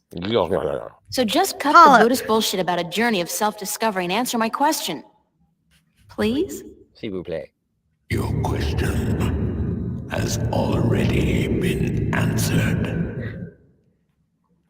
That is all I will tell you. All right, all right. Your journey began with an answer. It is only now that you know the question. That's so not helpful. But thank you. Okay, so Tony said, I'm heading to bed. I owe you one Yondu impression, Jill. Have fun with the blue Sauron eye. I'll remember that. I liked your Yondu impression. Thank you. I'm looking for a jewel called the Dragon's Eye. Yes. I have one such jewel. Oh. Give it. I guess that's it. Take it. Oh, thank you. That was easy. Are you sure? Take it. It is yours now. It is part of your destiny. Okay. Tell me if it hurts. Hey, Franco, we poked it. What is the Day of Ascension? It's when Worf goes down the river of blood. When the kin return home. When my siblings come to me. And we rise toward the stars. Arise, Serpent. Our journey back to our cradle. This is the Day of Ascension. So you're going back to wherever it is you came from? We will, eventually, when everything is ready. I must get balloons. When what's ready? I will Dreamers. answer that question. It is not necessary for you to know. All right. I need to know where I can find the gateway to the Guardian's realm. So you come to me. They told me, well, they as in the few people who could tell me anything at all, they told me that if anyone would know, it'd be you. I know. When the earth was divided, there was a doorway left open where the tower was built. But it's moved, hasn't it? That spot. When Stark and Arcadia were created, that spot moved somewhere else. Into the sky. Amongst the stars. But where? Up, duh. I knew you were coming. Your journey has not been a quiet one. Even down here, I could hear you. Everyone can hear her, April. I speak with the dark people. They are my messengers. They have prepared a map for you. Ooh. The entrance you are looking for. You knew I was coming and why? Then, okay, I know this is probably a futile question, but why didn't you send the dark people to me earlier? You could have saved me a lot of time and hard work. You are afraid of time and hard work. Yes. No, but it's the principle of it, isn't it? No, it is not. You had prophecies to fulfill. You had a purpose. Bringing my children together in preparation. This was important. And for that, I thank you. Now, I wish to sleep. Okay. You said something about a map? The dark people have it. They will meet you. I will bring you to them.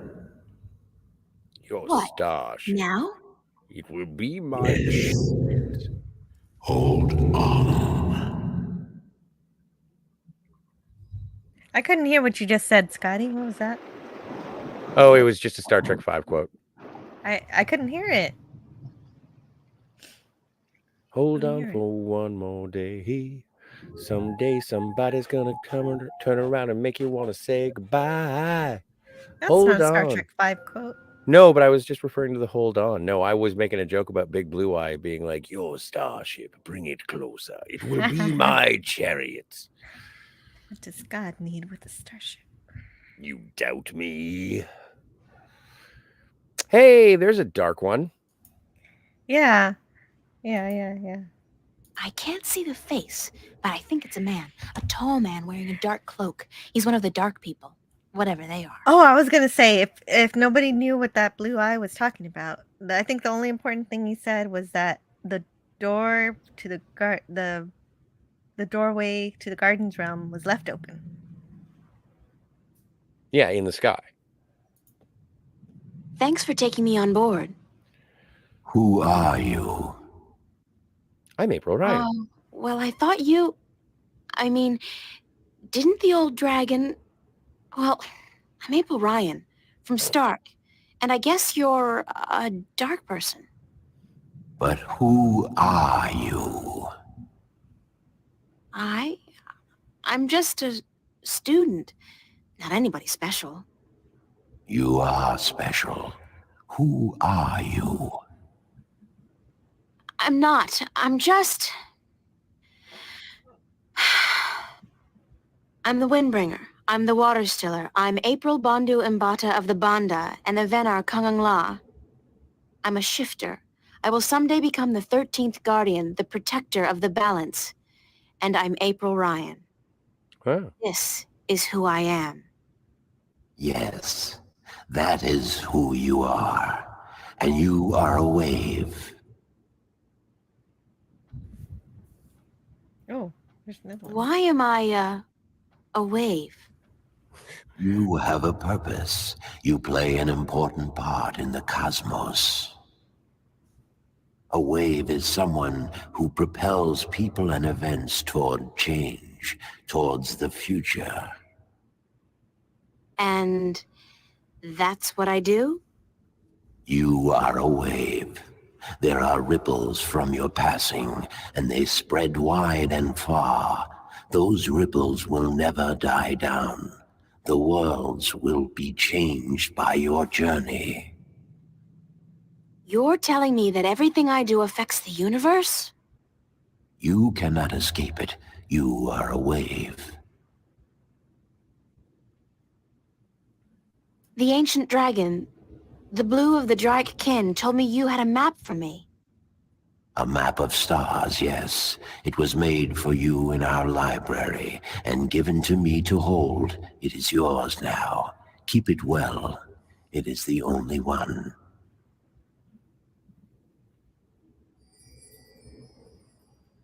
I'm looking for an ancient stone given to you by the Sentinel, the Fathers.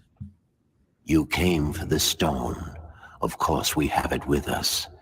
Our ship would not have been chosen to meet you were it not for the stone we carry with us. Congratulations. Scan Everybody's just complete. waiting around for me to show up so that they can give me stuff. Who knew adventuring was going to be this easy? It will not always be so easy. Of that I can assure you.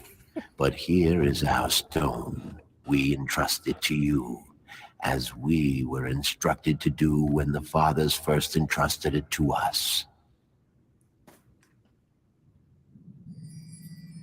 Yes, I'm happy my Can this ship scan. take me back to Mercuria? I mean, would you mind? We will bring you to Marcuria henceforth. Henceforth. We'll take the night, but we will be there at first light. Time to sleep. Double plus quick. Thanks a lot.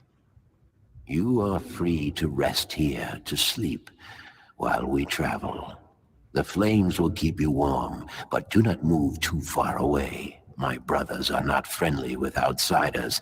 They do not take kindly to intrusion. I'll keep that in mind. I'm staying right here. Wise. Sleep. I won't watch you do it. I have vanished into the darkness. Chapter 9. We did it. Shadows. We made it to chapter 9. On board the ship of the dark Yeah, watch how you say that. Well, they're people in dark cloaks. Right. That's what they're called in the game. That's true. By dark, they're just very brooding and thoughtful about some of the more somber realities of life. Yeah, and they wear black cloaks. Yes. I am the ghost of Christmas yet to come. Did you sleep? Very comfortably, thanks. Where are we? Pittsburgh. In the Arcadia harbor. But there are barely any ships here. I do not know why. We must leave you here. We have other business. Carry your wave into the future, April. Whatever that means, I'll try. Do or do not. There, get back here. I wasn't finished Where are the with ships, my though? prophecy. They're gone. This can't be a good sign. I mean, duh. They're all at Frontier The Day. city looks strangely quiet and deserted. And the sky, those are not ordinary clouds. They look more like smoke. What's going on here? Oh dear. So glad that's over. What, that chapter? No, the card. Yeah. But I will save my game. Delicious. And I will save it again. And I will quit.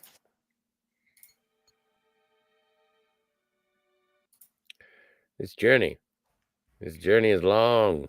Yeah, and it's so long that we have... Where were we in the chat? Oh, okay, no, see, we read that. So that wasn't a good star. We read that one. I love that one. We read that one. Okay, here we are. Franco Walker says, I've broken my internet. I hope it has been restored. And Kronos went to bed already, but he said that he has too much fur on his body. And Franco Walker says, I can't see. Blackbird says, she's sitting in a dark room with little lighting. Of course she can't see anything. Oh yeah, the teller. Right, And the teller by Betty Kronos White. asked if it was Betty White. Was not Betty White. Her name is Helen Stenborg. You looked it up too. Me too, yeah. You did? I did. I was trying to find if she had been in anything, and I couldn't find anything of note but she was a working actress since 1947, so. Yeah, she did a bunch of stuff. She was in A Christmas Carol in 1947. Mm-hmm. I think that was her first role. Change and tradition. These verbs are confusing. Change is our tradition. And subscribe to Stark of Iron, Tony. Yeah, he was here in the chat earlier. He's asleep now. And fat. Fat for hire. But Kronos says, don't tell me what to do, Streambot. In case he listens to this later. Subscribe to Cardinal Sin? Yes, please do. Ploxard says, wait, if she says change is good, how can we be certain as to the veracity of these stories? Or do they just make stuff up to hear themselves speak? I think these are tales that are passed down from burb to burb over the generations, since long before your sun burned hot in the sky. Thank you, Guardian of Forever. Well, I really think that these verbs need to learn how to write things down. Poxford says, April gets to jump into a volcano? No. No, we narrowly avoided that particular fate. Yeah, luckily. Retro Nerd Girl said goodnight to Kronos. Birdman, fly! Fly. And in the darkness, bind them. Yeah, for someone who doesn't like Lord of the Rings, you're really good at that quote. It's from Clerks 2. Oh.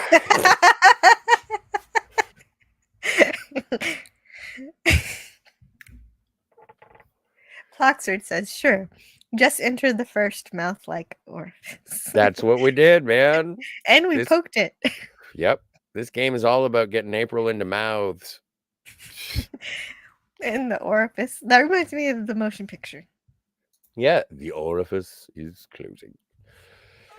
Pardon me. And Tony went to bed.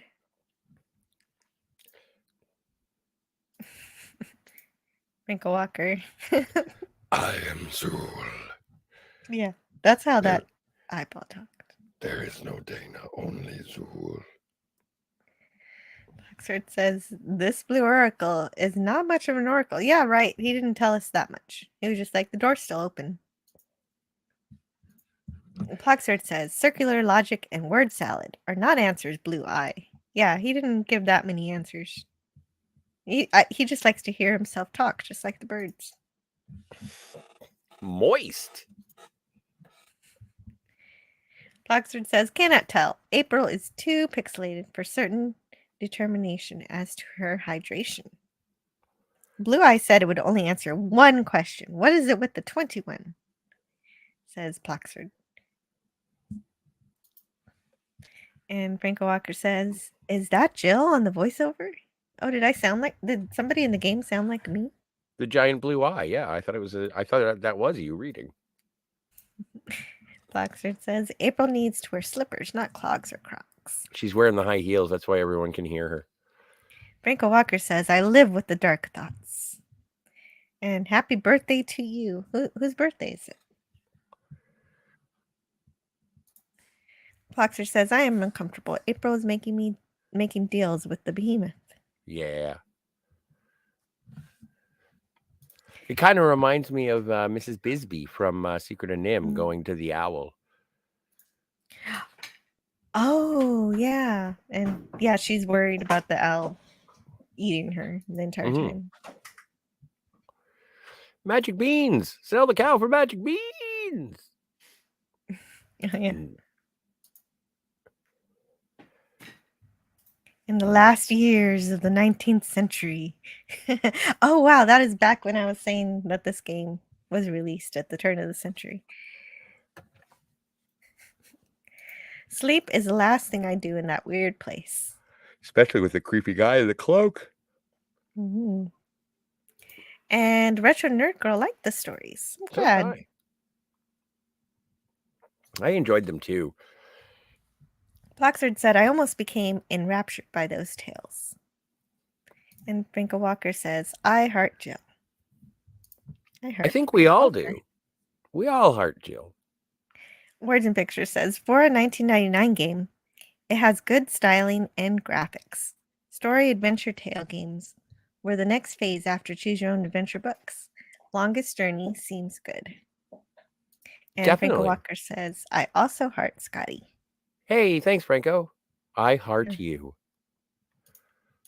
And there we go. There's the chat and there's the game. I hope you guys had fun. We'll be back. We finished chapter 8. We started chapter 8 and we finished it. Success. Kapla. Kapla. And I can take us out with some videos here. What videos? Sure. Do you have the Who Mourns? Oh, right. On Tuesday, we're going to talk about Who Mourns for Adonias or Adonis, whoever you wish to listen to. And Woochie coochie coo. And I will play the trailer for that. Good night, everybody. Good night. Captain's log, stardate 3468.1. What in the name of... Am I seeing things? Do not bring that one. The one with the pointed ears.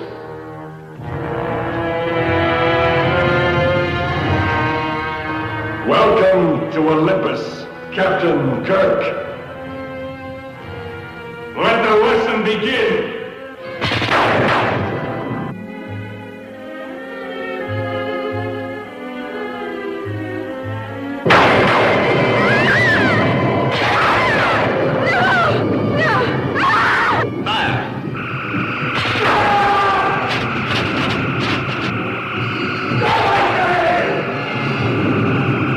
You're no god to us, mister.